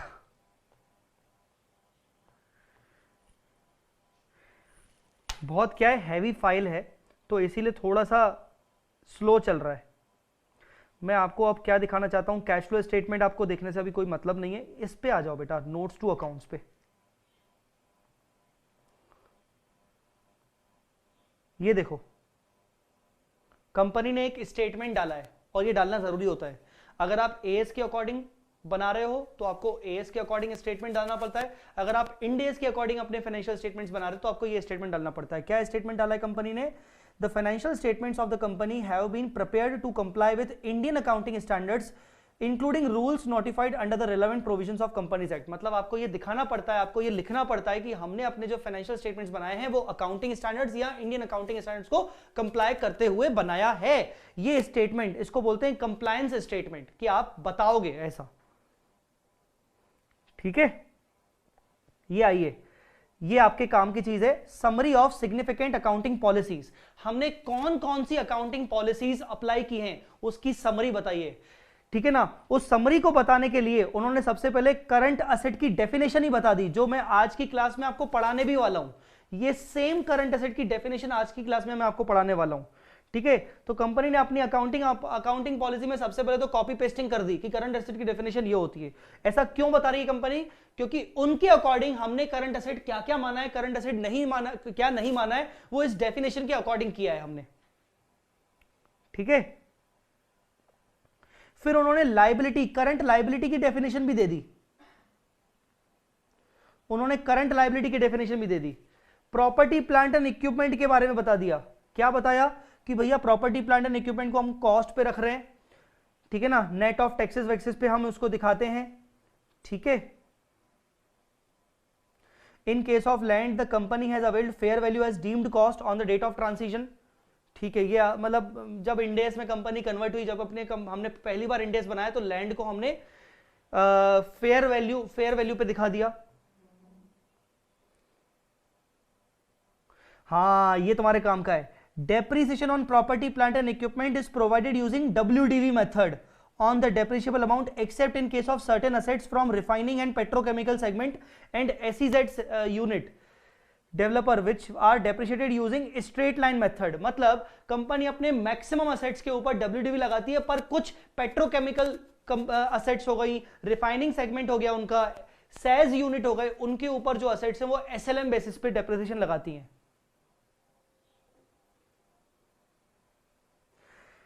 ठीक है, मैं वही चीजें दिखाऊंगा जो चीजें कहीं ना कहीं आपने अकाउंट्स में या रिलेटेड सब्जेक्ट्स में आपने पढ़ा होगा और आपने सोचा होगा यार ये चीजें सच्ची मुच्ची फॉलो होती भी हैं कि नहीं होती हैं।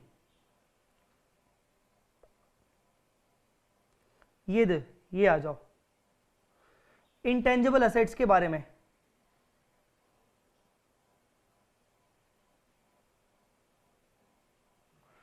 amortized on a straight line basis over the period of expected useful life। AS 26 बोलता है कि आप अपने इंटेंजिबल एसेट्स को अमोटाइज करो दो तरीके में, या तो फ्यूचर इकोनॉमिक बेनिफिट के प्रोपोर्शन में, फर्स्ट प्रायोरिटी, नहीं समझ में आ रहा तो SLM। रिलायंस ने भी SLM लगा दिया, बताओ। मतलब रिलायंस के सीए ने भी सोच लिया यार छोड़ो यार, कौन लगाएगा प्रोपोर्शन में, हटाओ, कौन लगाएगा फ्यूचर इकोनॉमिक बेनिफिट्स में, उसके लिए फ्यूचर इकोनॉमिक बेनिफिट्स एक्सपेक्ट करो, उसका पूरा लिस्टिंग बनाओ, उसकी एक्सपेक्टेशन का डिस्क्लोजर दो, छोड़ो बाढ़ में जाए, SLM कर दो। मतलब रिलायंस जैसी कंपनी भी SLM फॉलो कर रही है। ठीक है, उन्होंने ये बताया है कि उन्होंने कंप्यूटर सॉफ्टवेयर को 5 साल की लाइफ मानी है। टेक्निकल नो हाउ को उन्होंने 5 से 35 साल का लाइफ माना है। ठीक है ना, ऐसे करके।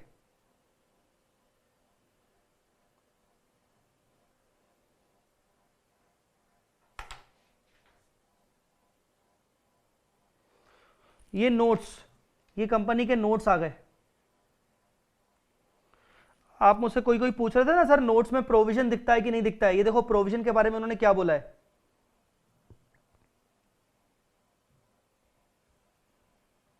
Provision are recognised when the company has present obligation. हमारी जब प्रेजेंट ऑब्लिगेशन होगी तो हमने रिकॉर्ड किया है प्रोविजन को।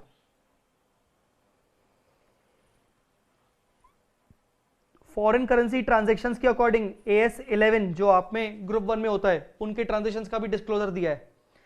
आपने बहुत सारे AS में पढ़ा होगा, बहुत सारे AS के अपने अपने अलग अलग डिस्क्लोजर्स होते हैं, तो ये सब डिस्क्लोजर्स हैं।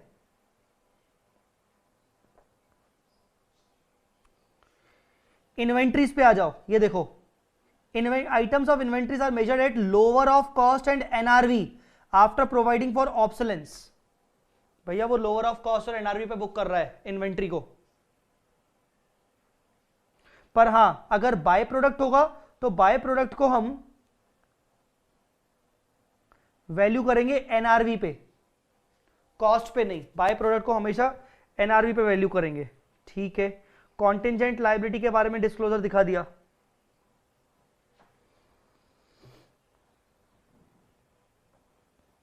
तो ये उनके नोट्स टू अकाउंट्स हैं। आपको अगर कुछ डाउट है, कुछ पूछना है तो पूछ सकते हो। अर्निंग्स पर शेयर पे डिस्क्लोजर दिखा दिया।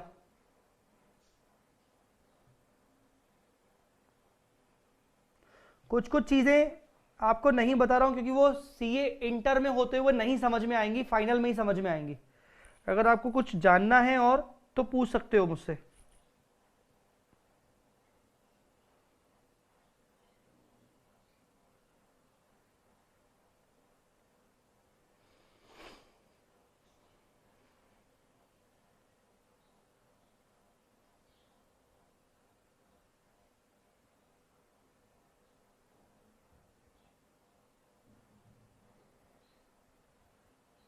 कंपनी के इन्वेस्टमेंट्स देखो,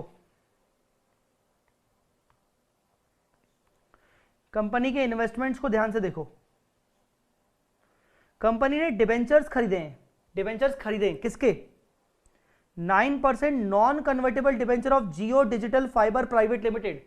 रिलायंस कंपनी की एक सब्सिडरी कंपनी है, क्या नाम है उसका? Jio digital fibre platform private limited. उस कंपनी ने डिबेंचर इशू किए रिलायंस इंडस्ट्री को। अरे सीधी बात है, उस प्राइवेट कंपनी को पैसों की जरूरत होगी तो क्या किया, उस प्राइवेट कंपनी ने डिबेंचर इशू कर दिए। किसको? अपने होल्डिंग कंपनी को। सर कर सकते हैं क्या? हाँ कर सकते हैं। और ये नॉन कन्वर्टेबल है, मतलब आगे चल के इक्विटी में कन्वर्ट नहीं होगा। इसके अलावा 9% non convertible debentures of Jio Infratel private limited. Sir ये जियो के रिलेटेड ही कंपनी ने बहुत सारी अलग अलग कंपनीज बना दी है जियो रिलेटेड ही। कुछ का कुछ काम होगा, किसी का कुछ होगा, किसी का रिसर्च बेस्ड काम होगा, किसी का सेल बेस्ड काम होगा, किसी का टेस्टिंग बेस्ड काम होगा, ऐसा। तो कंपनी ने कुछ अनलिस्टेड डिबेंचर्स परचेज किए हैं। कंपनी ने गवर्नमेंट सिक्योरिटीज भी परचेज की हैं। 6 years national saving certificates purchase किए हैं। कंपनी ने अपनी कुछ एसोसिएट कंपनी के इक्विटी शेयर परचेज किए हैं। किसके? रिलायंस इंडस्ट्रीज इंफ्रास्ट्रक्चर लिमिटेड के, ये सब। इसके अलावा कंपनी ने गुजरात केमिकल्स के शेयर्स परचेज किए हैं, इंडियन वैक्सीन्स कॉर्पोरेशन के किए हैं, Reliance Europe limited of sterling pound के किए हैं, Jamnagar utilities and power private, Vadodara इन्वायरो chemical, ये सब उन्होंने शेयर्स परचेज किए हैं। इनके शेयर्स की लिस्ट, इन्वेस्टमेंट्स की लिस्टिंग है इतनी बड़ी, इतने सारे shares, oh my God. Company की सब्सिडरी कौन सी है? देखो, in the equity shares of subsidiary company, Reliance industry की सब्सिडरी कंपनी, ये आपको ध्यान देने की जरूरत है।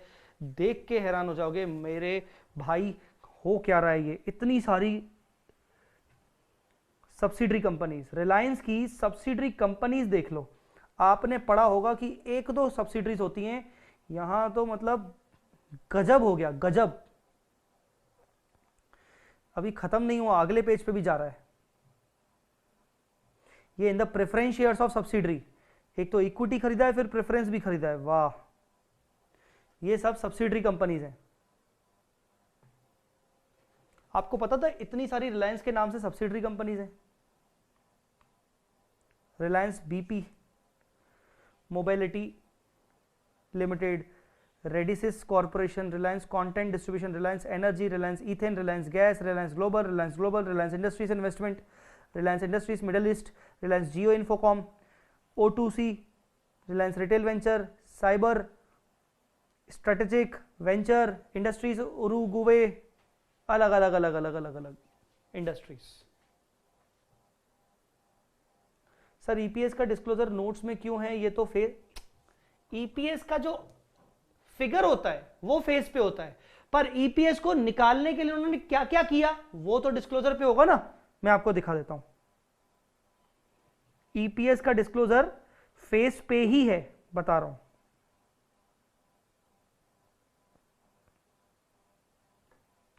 ये देखो, ये तुम्हारा प्रॉफिट एंड लॉस, मैं झूठ नहीं बोलता, ये तुम्हारा प्रॉफिट एंड लॉस, और ये तुम्हारी अर्निंग पर शेयर, मैंने येलो ऑलरेडी किया हुआ है। ये रिलायंस के earning per share, basic diluted earning per share, और उसके लिए उन्होंने दिखाया कि भैया नोट नंबर 31 में चले जाओ, आपको इसका डिस्क्लोजर मिलेगा। ऐसा तो फेस पे दिखाया है, पर उसके बारे में जो बातें बताई हैं वो डिस्क्लोज करके बताई हैं अलग से।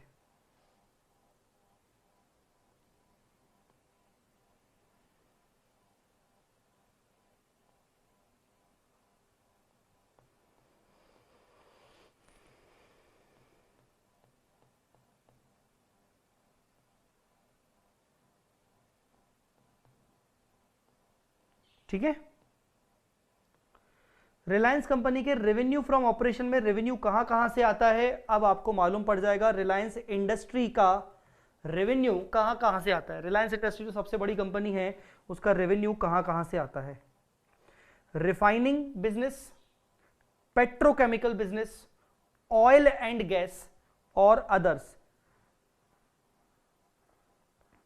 और इसके अलावा सर्विस सेक्टर में income from financial services, income from other services. ये इस रिलायंस इंडस्ट्री की इनकम है अलग अलग सेक्टर से, अलग अलग सेक्टर से।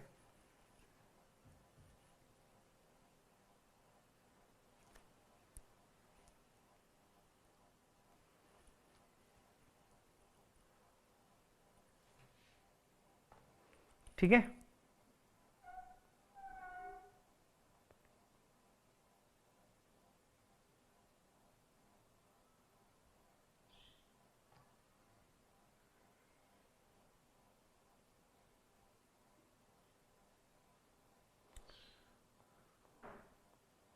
दैट्स इट बेटा, ये इंपॉर्टेंट दिखाना था मुझे आपको।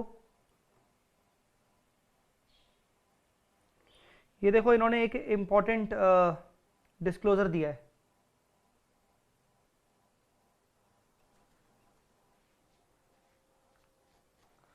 क्या बोला इन्होंने? COVID-19 has significant impact on business operation of the company. Further, there is a substantial drop in the oil price accompanied with unprecedented demand destruction. The company, based on its assessment, has determined the impact of such exceptional circumstance on its financial statement, and the same has been disclosed separately. Exceptional items. Company को जो भी नुकसान हुआ oil prices के down से, तो company ने वो नुकसान को एक्सेप्शनल आइटम में दिखाया। 4 to 4-5 करोड़ रुपीस का नुकसान हुआ, जिसके ऊपर उनका टैक्सेस का भी इंपैक्ट पड़ा। ठीक है, तो बेसिकली ये उन्होंने एक्सेप्शनल आइटम्स की लिस्ट में का एक डिस्क्लोजर दिया है कोविड-19 रिलेटेड। बाकी ठीक है, बाकी मुझे नहीं लगता कि आपको कुछ डिस्कस करने की जरूरत है आपके साथ। इंपॉर्टेंटली मुझे बताना था कि ये जो हम चीजें पढ़ते हैं वो एक्चुअली में रियलिटी में फॉलो भी होती हैं बेटा, तो चीजों को हल्के में मत लिया करो कि अरे क्या है, ऐसा बनता भी होगा कि नहीं बनता होगा, सब बनता है। ये कंपनी के कंसोलिडेट फाइनेंशियल स्टेटमेंट्स हैं, अभी मैं आपके साथ डिस्कस नहीं करूंगा, लगभग वही है। ठीक है, अब कंसोलिडेशन कर दिया और कुछ नहीं है। ठीक है, तो बस that's it. This was Reliance का balance sheet, this was Reliance का बैलेंस शीट। ठीक है,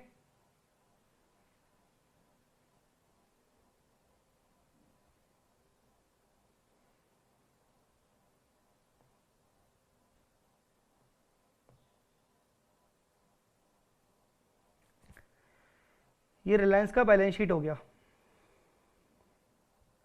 मैंने आपको क्या क्या नहीं करवाया अभी आज की क्लास में, क्या क्या चीज़ें हैं ये अपने को इंपॉर्टेंटली बेटा पढ़ना है। एक तो करंट असेट की डेफिनेशन और एक करंट लायबिलिटी की डेफिनेशन, ये बहुत इंपॉर्टेंट है, ये बहुत बहुत बहुत इंपॉर्टेंट है। मैं फिर से बोल रहा हूं कि हो सकता है कुछ बच्चों को थोड़ा लग रहा हो कि जय सर बहुत स्लो चल रहे हैं, स्टार्टिंग की क्लासेस हैं, आपको थोड़ा स्लो मिलेगा ही मिलेगा, मैं कुछ नहीं कर सकता इसमें, मेरी थोड़ी सी आदत है, मैं स्टार्टिंग के 5-6 क्लासेस 7 क्लासेस तक थोड़ा सा स्लो जाता हूं, क्योंकि जरूरी है स्लो चलना, ठीक है ना, थोड़ा सा मैं स्लो चलना पसंद करता हूं।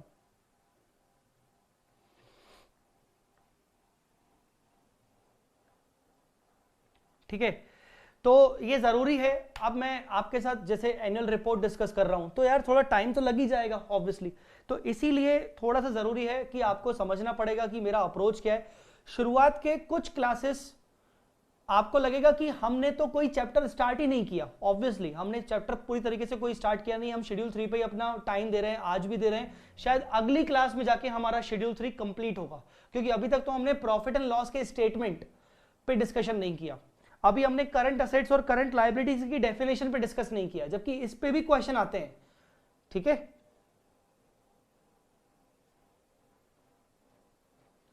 सर क्या आप फर्स्ट चैप्टर का मार्क्ड नोट्स टेलीग्राम पे शेयर कर दोगे? फर्स्ट चैप्टर मतलब ये बोल रहे हो क्या?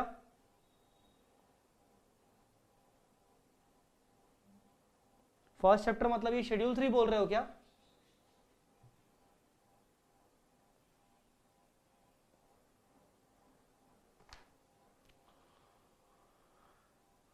तो तुम लोगों को क्या करना है, तुम लोगों को ये इंपॉर्टेंटली रीड करके आना है,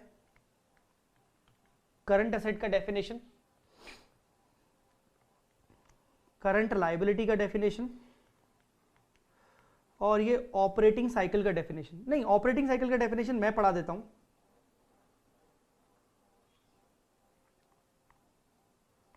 Operating cycle of an entity is the time between acquisition of asset for processing and their realization in cash or cash equivalent. When the entity's normal operating cycle is not clearly identifiable, it is assumed to be 12 months. Sir आपके notes कैसे मिलेंगे? इस video के description में, नालायक बच्चों, मैं हर lecture में बोलता हूं, आज नहीं बोला, पिछले 2 लेक्चर से बोल रहा हूं, इस वीडियो के डिस्क्रिप्शन में चले जाओ, वहां पर मैंने नोट्स डाल के रखे हैं, click here for PDF notes. आप जैसे ही क्लिक करोगे गूगल ड्राइव में आपको मेरे नोट्स मिल जाएंगे, class work book, answer book, question bank और ट्रम्प के मैंने कुछ सैंपल नोट्स डाल के रखे हैं, जो मैं आज पढ़ा रहा हूं वो भी नोट्स उसमें हैं।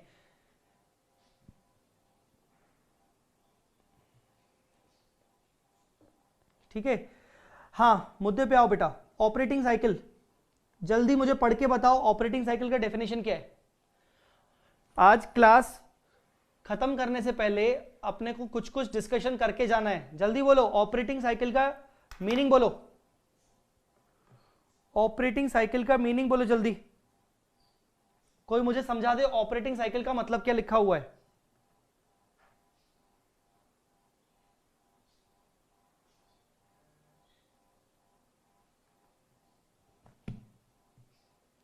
ऑपरेटिंग साइकिल का मीनिंग क्या है?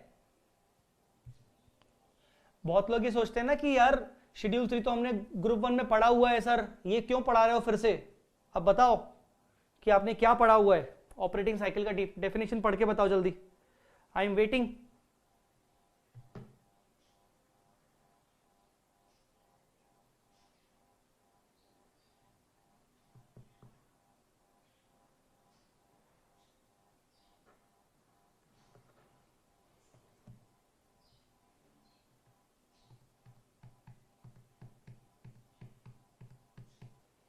कोई नहीं बता रहा, सब नालायक, कोई नहीं बता रहा।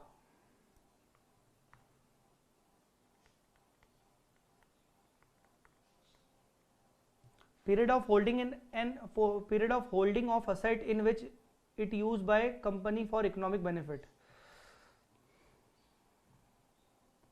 Operating cycle, बेटा ऑपरेटिंग साइकिल को आप ऐसे डिफाइन कर सकते हो कि सपोज आज हमारे पास कैश और कैश इक्विवेलेंट रखा है, सिंपल भाषा में बोल रहा हूं, अगर हमारे पास कैश एंड कैश इक्विवेलेंट है तो हम इस कैश एंड कैश इक्विवेलेंट से क्या खरीदेंगे, हम इससे खरीदेंगे रॉ मटेरियल, ठीक है ना, हम क्या खरीदेंगे, रॉ मटेरियल। ये रॉ मटेरियल को हम क्या करेंगे, रॉ मटेरियल को हम प्रोसेस करेंगे, रॉ मटेरियल को हम प्रोसेस करेंगे तो ये बन जाएगा फिनिश गुड्स। क्या ये फिनिश गुड्स को हम बेचेंगे, बिल्कुल, क्या इमीडिएटली बिक जाएगा, नहीं, हम इसको स्टोर करेंगे, हम इसको स्टोर करेंगे और उसके बाद बन जाएगा ये, हम हो जाएगा ये सेल, एक सेकेंड, स्टोर करेंगे, स्टोर करने के बाद क्या करोगे, आप इसको सेल करोगे तो फिर आपके ये क्या जनरेट होंगे, डेटर्स जनरेट होंगे और डेटर्स आपको कुछ टाइम बाद वापस से कैश दे देंगे। ये होती है आपकी ऑपरेटिंग साइकिल। आपके पास कैश रखा हुआ है, आपने रॉ मटेरियल परचेज किया, फिर उसको आपने प्रोसेस किया फिनिश गुड्स में, कुछ टाइम लग गया, फिनिश गुड्स को आपने स्टोर किया कुछ दिन तक और टाइम लग गया, फिर आपने वो बेच दिया डेटर्स को, बेचने में कितना टाइम लगा, डेटर्स ने आपको वापस पेमेंट किया, उसमें कितना टाइम लगा, इसको बोलते हैं ऑपरेटिंग साइकिल। हर एंटिटी की अपनी अपनी ऑपरेटिंग साइकिल होती है, ठीक है ना, हर एंटिटी की अपनी अपनी ऑपरेटिंग साइकिल होती है, हर एंटिटी की अपनी अपनी ऑपरेटिंग साइकिल होती है। किसी एंटिटी की ऑपरेटिंग साइकिल 2 महीने भी हो सकती है, किसी एंटिटी की ऑपरेटिंग साइकिल 4 मंथ्स भी हो सकती है, किसी कंपनी की ऑपरेटिंग साइकिल 12 मंथ्स की हो सकती है, डिपेंड करता है, डिपेंड करता है। किसी कंपनी की ऑपरेटिंग साइकिल 18 मंथ्स भी हो सकती है, डिपेंड करता है नेचर ऑफ बिजनेस के अकॉर्डिंग, ठीक है ना, डिपेंड करता है नेचर ऑफ बिजनेस के अकॉर्डिंग।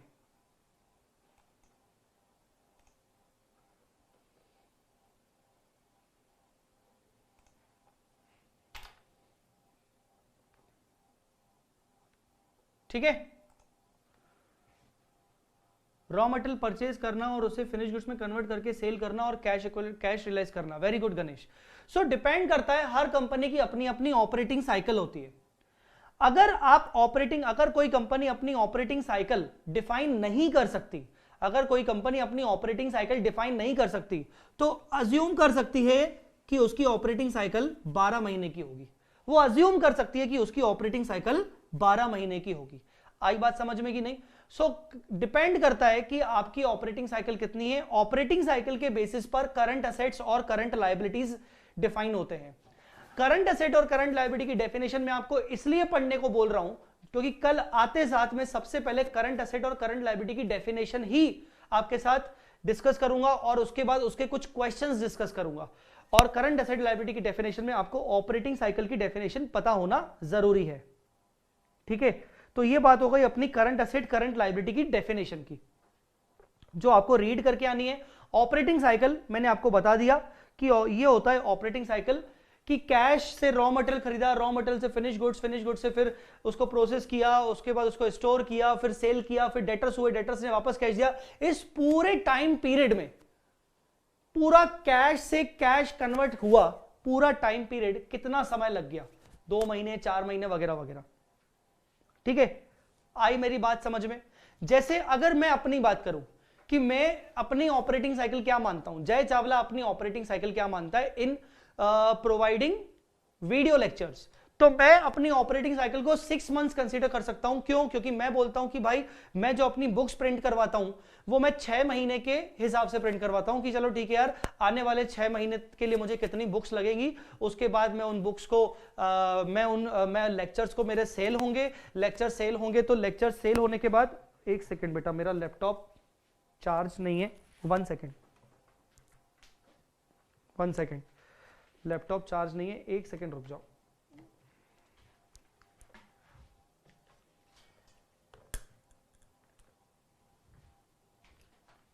ओके, सो जय चावला अगर अपनी ऑपरेटिंग साइकिल की बात कर रहा है तो जय चावला बोल सकता है कि यार मैं 6 महीने के हिसाब से बुक छपवा रहा हूं, वो बुक्स मैं किसको देता हूं, वी स्मार्ट को दे देता हूं, क्योंकि सारे ऑर्डर्स किसके पास आते हैं, वी स्मार्ट के पास आते हैं। वी स्मार्ट के पास जब सारे ऑर्डर्स आते हैं तो वी स्मार्ट ऐसा नहीं है कि मुझे एक ऑर्डर आया तो उसका पैसा मुझे वी स्मार्ट ने मुझे उसका शेयर दे दिया। बेसिकली मेरा हिसाब 6-6 महीने में होता है कि 6 महीनों में कितनी क्लासेस वगैरह बिकी, कितने बुक्स सेपरेटली बिकी, 6 महीने खत्म हो गए, फिर फाइनली मैं वी स्मार्ट से हिसाब लेता हूं कि बताइए मेरा क्लोजिंग स्टॉक कितना है बुक्स का और मेरा कितने ऑर्डर्स हुए हैं, उसके ऑर्डर्स के हिसाब से मुझे पेमेंट करिए। सो बेसिकली 6 महीने पहले मैं खर्चा कर लेता हूं अपनी बुक्स के ऊपर का, मैं अपनी क्लासेस रिकॉर्ड कर लेता हूं, सब कुछ कर लेता हूं, और 6 महीने के बाद मुझे फाइनली अपनी क्लासेस का मुझे जो रेवेन्यू होता है वो जनरेट होता है। तो बेसिकली आई कैन से कि जय चावला का जो ऑपरेटिंग साइकिल है वो 6 महीने है, ठीक है ना। It is like that. समझ आया, क्लियर हुआ?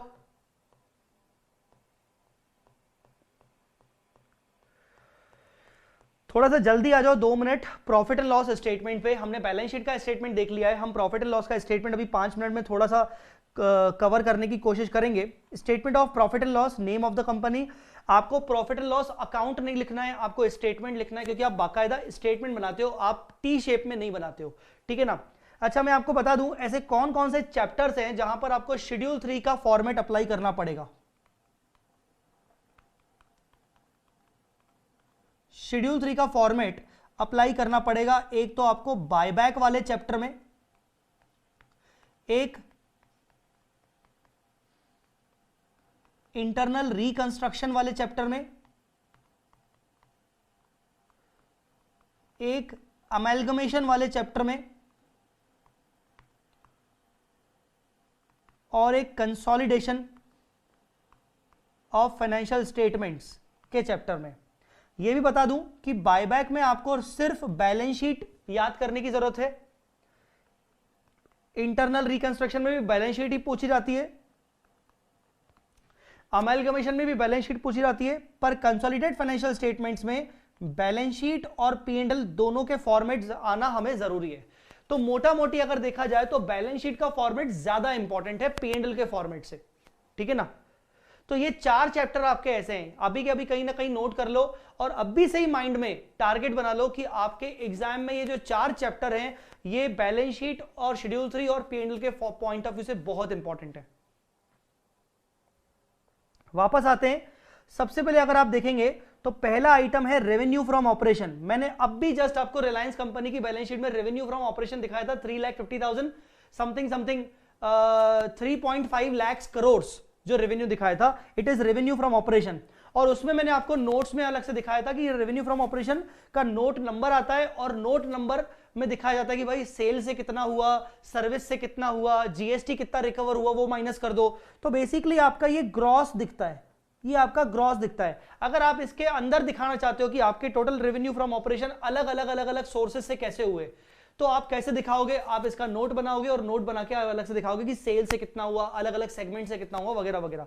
रिलायंस का आपने अभी देखा था, पेट्रोकेमिकल सेगमेंट अलग था, रिफाइनिंग सेगमेंट अलग था, फाइनेंशियल सर्विसेज सेगमेंट अलग था, ऐसा करके, ठीक है ना। अच्छा, मैंने यहां पर क्या लिखा है, मैंने यहां पर लिखा है AS9 AS7, क्योंकि रेवेन्यू फ्रॉम ऑपरेशन है तो रेवेन्यू के बेस पर 2 स्टैंडर्ड आपके काम आते हैं, वो होता है AS9 रेवेन्यू रिकॉग्निशन और दूसरा AS7 that is construction contract. दोनों के दोनों स्टैंडर्ड आपके सीए इंटर के ग्रुप 2 में होंगे। तो मैंने एएस का नाम जानबूझ के लिखा है ताकि इस आइटम से रिलेटेड कोई एएस अगर है तो मैं आपको बता दूं। बहुत देर से किसी बच्चे का कमेंट नहीं आया है, यहां तो बच्चे बहुत तरीके से पढ़ रहे हैं, यहां तो बच्चों को कोई डाउट नहीं है, यहां तो बिल्कुल ऊपर से जा रहा है, यहां तो बाउंसर जा रहा है। चलो लेट्स सी। उसके बाद other income. Sir other income में क्या आता है? अदर इनकम बेसिकली जो कंपनी का मेन ऑपरेशन से रिलेटेड नहीं है, जैसे बैंक से इंटरेस्ट आ गया, जैसे डिविडेंड इनकम आ गया, ठीक है ना, इन्वेस्टमेंट से कोई इनकम आ गया, अगर कंपनी का वो इनडायरेक्ट नेचर का इनकम हुआ तो इनडायरेक्ट नेचर के इनकम्स आपके अदर इनकम्स होते हैं। ये हो गया आपका टोटल इनकम जिसको मैं हाईलाइट कर देता हूं, ये हो गया आपका टोटल इनकम जिसको मैं हाईलाइट कर देता हूं। अब आते हैं अपन एक्सपेंसेस वाले कॉलम में। ये एक्सपेंसेस की जितनी भी लिस्ट है ये बहुत ज्यादा इंपॉर्टेंट है, और ये एक्सपेंसेस का फॉर्मेट किस पहले कौन सा आएगा, उसके बाद कौन सा आएगा, उसके बाद कौन सा आएगा, उसके बाद कौन सा आएगा, ये आपको इसी सीक्वेंस में ही याद करना है। यस मैं रिपीट कर रहा हूं, एक्सपेंसेस जिस सीक्वेंस में लिखे हुए हैं उसी सीक्वेंस में याद रखना है, आपको ऊपर नीचे नहीं कर सकते हो, सीक्वेंस सेम फॉलो करना है। पहला आइटम क्या है, कॉस्ट ऑफ मटेरियल कंज्यूम। मुझे बताइए कि कॉस्ट ऑफ मटेरियल कंज्यूम क्या है। आई एम वेटिंग नाउ, अब आपकी बारी। कॉस्ट ऑफ मटेरियल कंज्यूम, जल्दी मुझे बताइए कॉस्ट ऑफ मटेरियल कंज्यूम क्या होता है, जल्दी मुझे बताओ कॉस्ट ऑफ मटेरियल कंज्यूम्ड क्या होता है।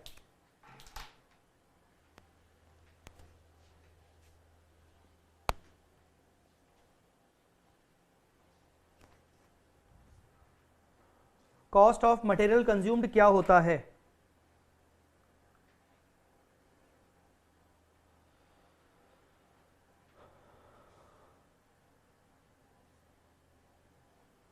कॉस्ट ऑफ मटेरियल कंज्यूम्ड क्या होता है।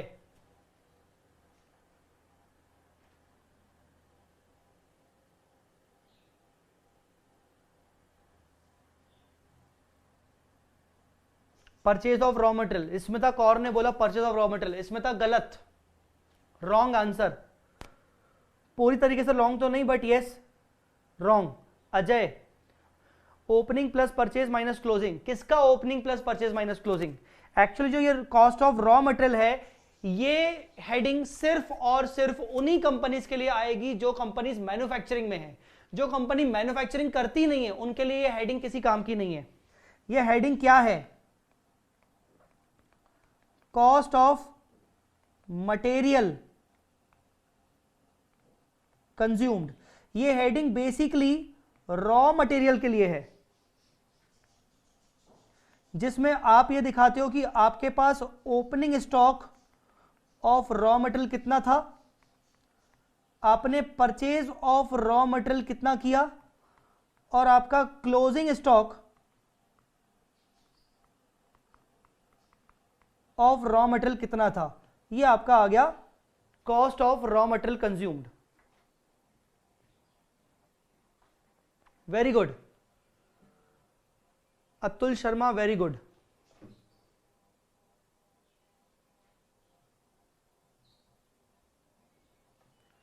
ठीक है, second heading is purchase. Sir अगर फर्स्ट वाली हेडिंग में परचेज ऑफ रॉ मटेरियल आ गया तो इसमें क्या परचेज है, देखिए purchase of stock in trade. A में और बी में क्या डिफरेंस है, पॉइंट नंबर ए और पॉइंट नंबर बी में क्या डिफरेंस है, जल्दी सोच के बताओ। पॉइंट नंबर ए और पॉइंट नंबर बी में क्या डिफरेंस है, मुझे कोई बताए सोच के। पॉइंट नंबर ए और पॉइंट नंबर बी में क्या डिफरेंस है, पॉइंट नंबर ए में और पॉइंट नंबर बी में क्या डिफरेंस है।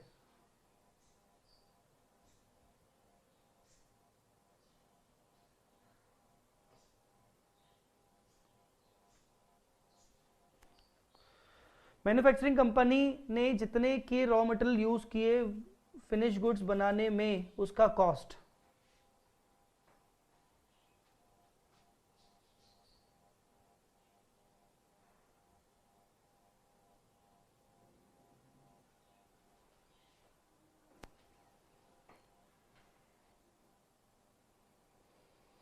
Purchase of stock in trade trading companies के लिए, वेरी गुड निधि।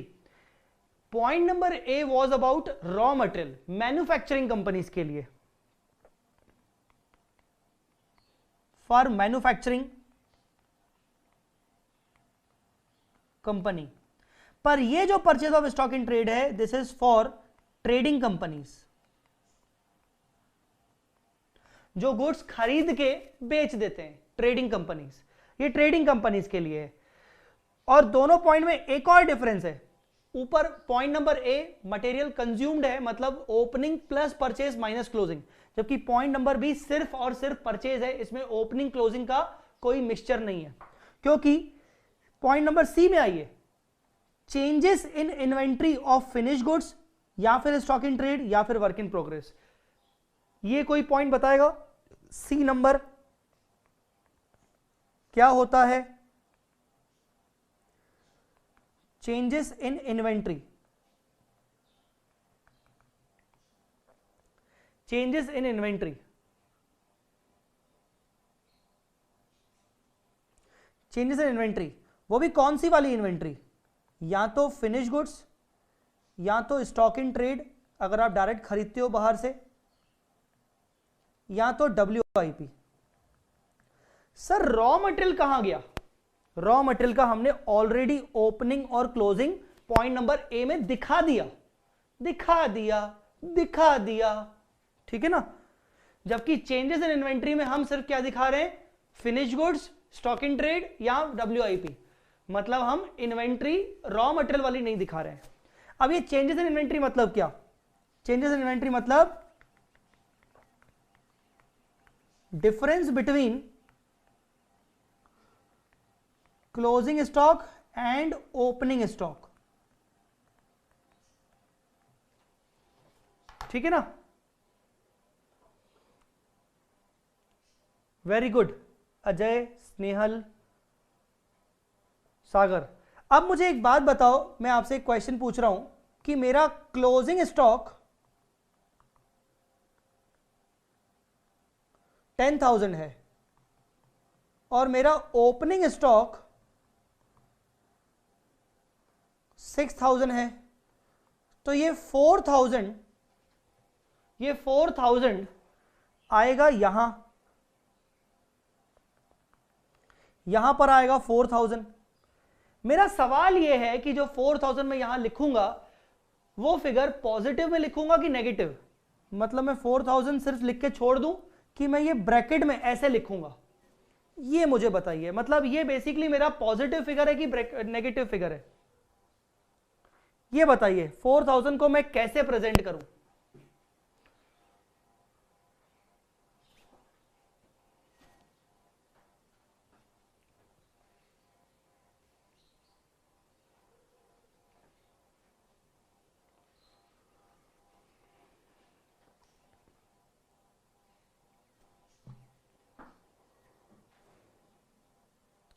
बच्चों वेट कर रहा हूं मैं, जल्दी बताइए, टाइम जा रहा है अपना।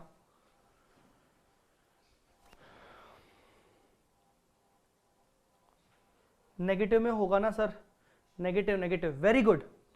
एक्चुअली देखो क्लोजिंग स्टॉक अगर आप देखोगे, अगर आप नॉर्मल ट्रेडिंग अकाउंट बनाओगे तो यहां आप लिखते हो क्लोजिंग स्टॉक 10,000 का, यहां आप लिखते हो ओपनिंग स्टॉक 6,000 का। इसको देखकर क्या फीलिंग आ रही है? इसको देखकर फीलिंग आ रही है कि हमारा क्रेडिट साइड ज्यादा है, मतलब हमारा इनकम है, मतलब बेसिकली इनकम है, क्रेडिट साइड ज्यादा है, इनकम है, ठीक है ना। नेट कितना डिफरेंस है? 4,000 का, तो 4,000 का बेसिकली क्या हुआ? इनकम। पर आप इसको, इस इनकम को किस हेड में दिखा रहे हो? आप भूल गए, आप इसको दिखा रहे हो एक्सपेंस के कॉलम में। अगर आप किसी इनकम की आइटम को अपोजिट साइड दिखाओगे तो नेगेटिव ही दिखाओगे ना। आप किसी इनकम के आइटम को एक्सपेंस वाले कॉलम में दिखाओगे तो कैसे दिखाओगे? ऑब्वियसली नेगेटिव में दिखाओगे। ये सारे फिगर्स पॉजिटिव में आएंगे, सी को छोड़कर बाकी सारे फिगर्स ये पॉजिटिव में आएगा, ये नेगेटिव में आएगा, बाकी सारे फिगर्स पॉजिटिव में आएंगे क्योंकि सब एक्सपेंसेस हैं। पर इन एक्सपेंसेस में एक आइटम है जो इनकम का है, रजिया फंस गई गुंडों में, तो ये रजिया है बेचारी, ये रजिया गुंडों में फंस गई, ठीक है ना। ये गुंडे हैं सब, ये एक्सपेंस के आइटम सारे के सारे गुंडे हैं, ठीक है ना। इसमें रजिया फंस गई गुंडों में, ये बेचारी रजिया है जो इनकम की आइटम है। आई मेरी बात समझ में कि नहीं? बेटा क्लियर है कि नहीं?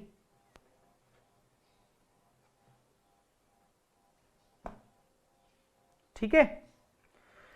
उसके बाद fourth point is employ benefit expenses. Employ benefit expenses मैंने बोला था कि आपको सीक्वेंस में ये याद रखना है। Cost of material consumed, second purchase of stock in trade और फिनिश गुड्स और work in progress, sorry purchase of stock in trade, sorry. तीसरा चेंजेस इन इन्वेंट्री, ठीक है,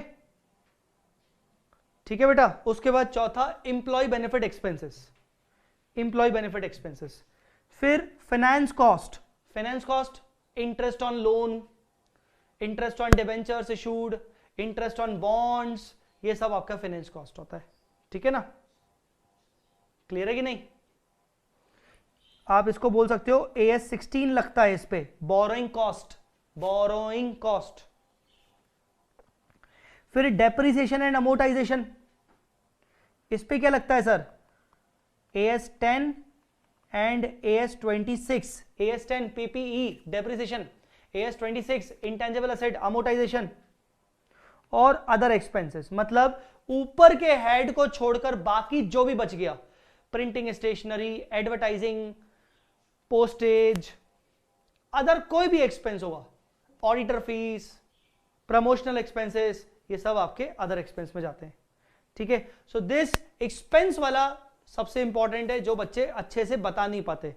ठीक है ना, आपको अच्छे से बताना चाहिए, आपको पता होना चाहिए कि एक्सपेंस के हेड में कौन कौन सी चीजें आती हैं।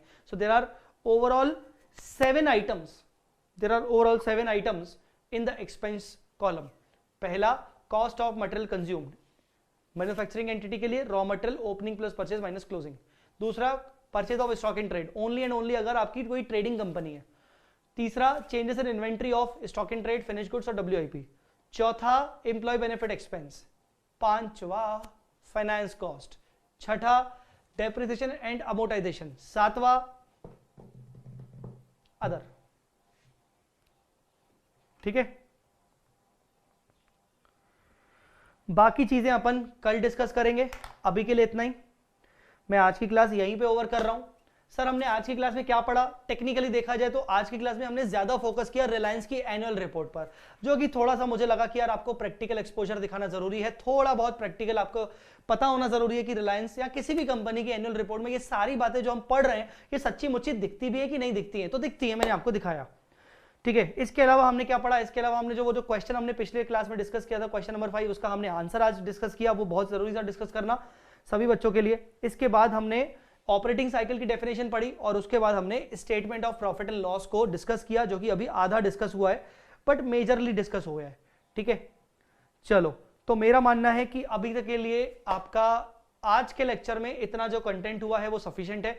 अगले क्लास में we will be able to complete schedule 3 properly. हम शेड्यूल 3 अगली क्लास में अच्छे से कवर अप कर लेंगे और उसके क्वेश्चंस भी कर लेंगे। आप चाहो तो अगली क्लास में जितना भी पढ़ के आना चाहो तो पढ़ के आ सकते हो। एटलीस्ट करंट एसेट और करंट लायबिलिटी की डेफिनेशन जरूर पढ़ के आना। थैंक यू सो मच बेटा, अभी के लिए इतना ही। आज से लेकर सारी क्लासेस आपकी शुरू हो रही हैं। मेरे बाद पवन सर की क्लास होगी, पवन सर के बाद पवन सर की EIS की क्लास होगी, EIS की क्लास के बाद पवन सर की क्लास के बाद if I am not wrong FM की क्लास होगी। यस, आपकी FM की क्लास होगी। ठीक है ना, मोहित जैन सर की क्लास होगी और FM की क्लास के बाद आपका थोड़ा सा बीच में ब्रेक होगा और उसके बाद रवि टाउरी सर की ऑडिट की क्लास होगी लगभग 2 बजे के आसपास, 2 या 2:15 के आसपास। तो आप बाकी सारी क्लासेस को भी जरूर एक बार ज्वाइन करिए और आपका पूरा सीक्वेंस बनता जाएगा। चारों क्लासेस आपकी लाइव हो रही हैं। रिजल्ट आने तक आपका लगभग 20 से 30% कोर्स डिपेंड करता है सब्जेक्ट वाइज किस तरीके से होगा।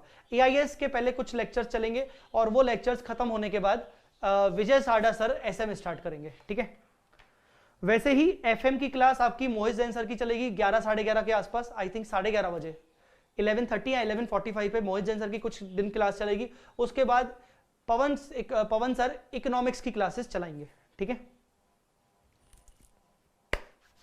मोहित Jain sir is with us. Mohit Jain sir, good morning sir. So Mohit Jain sir से अगर आप कुछ पूछना चाहते हो तो आप पूछ सकते हो। मोहित जैन सर अभी अपने साथ ही हैं, कमेंट सेक्शन में आप देख सकते हो मोहित जैन सर ने कमेंट किया हुआ है। सर गुड मॉर्निंग, आपकी क्लास कितने बजे सर? बच्चे पूछ रहे हैं। अतुल शर्मा ने आपकी क्लास का टाइमिंग पूछा है। सर आपके लेक्चर्स के लिए कितना स्टोरेज की रिक्वायरमेंट है sir? Please clarify. ICPC old syllabus का क्या होगा सेकंड ग्रुप का? विद्या, IPCC ओल्ड सिलेबस के लिए आप मुझे पर्सनली व्हाट्सएप मैसेज करो 7887788705। विद्या आप मुझे पर्सनली मैसेज करो। मैं विद्या, मुझे याद है आप मेरी पिछली AS की क्लास में साथ थे, मुझे नाम याद रहता है, तो आप मुझे मैसेज करो, मैं आपको बता दूंगा। अच्छा, मोहित सर कह रहे हैं कि will come at 11:40 and tell them about next schedule. Okay, so Mohit Jain sir 11:40 से आएंगे और आपको आपका अपना अगला शेड्यूल बताएंगे 11:40 पे आके कि उनकी क्लासेस कैसे कैसे कंडक्ट होने वाली हैं। ठीक है ना, तो 11:40 पे मोहित जैन सर की FM की क्लास होगी। मोहित जैन सर की क्लास से पहले आपकी EIS की क्लास होगी पवन गांवकर सर की। मोहित जैन सर की क्लास के बाद आपकी लगभग 2 सवा 2 बजे रवि टाउरी सर की क्लास होगी। ठीक है, चलो मोहित सर बाय बोलिए सभी बच्चों को, अभी के लिए इतना ही। Thank you so much, bye bye, जय माता दी, अल्लाह हाफिज।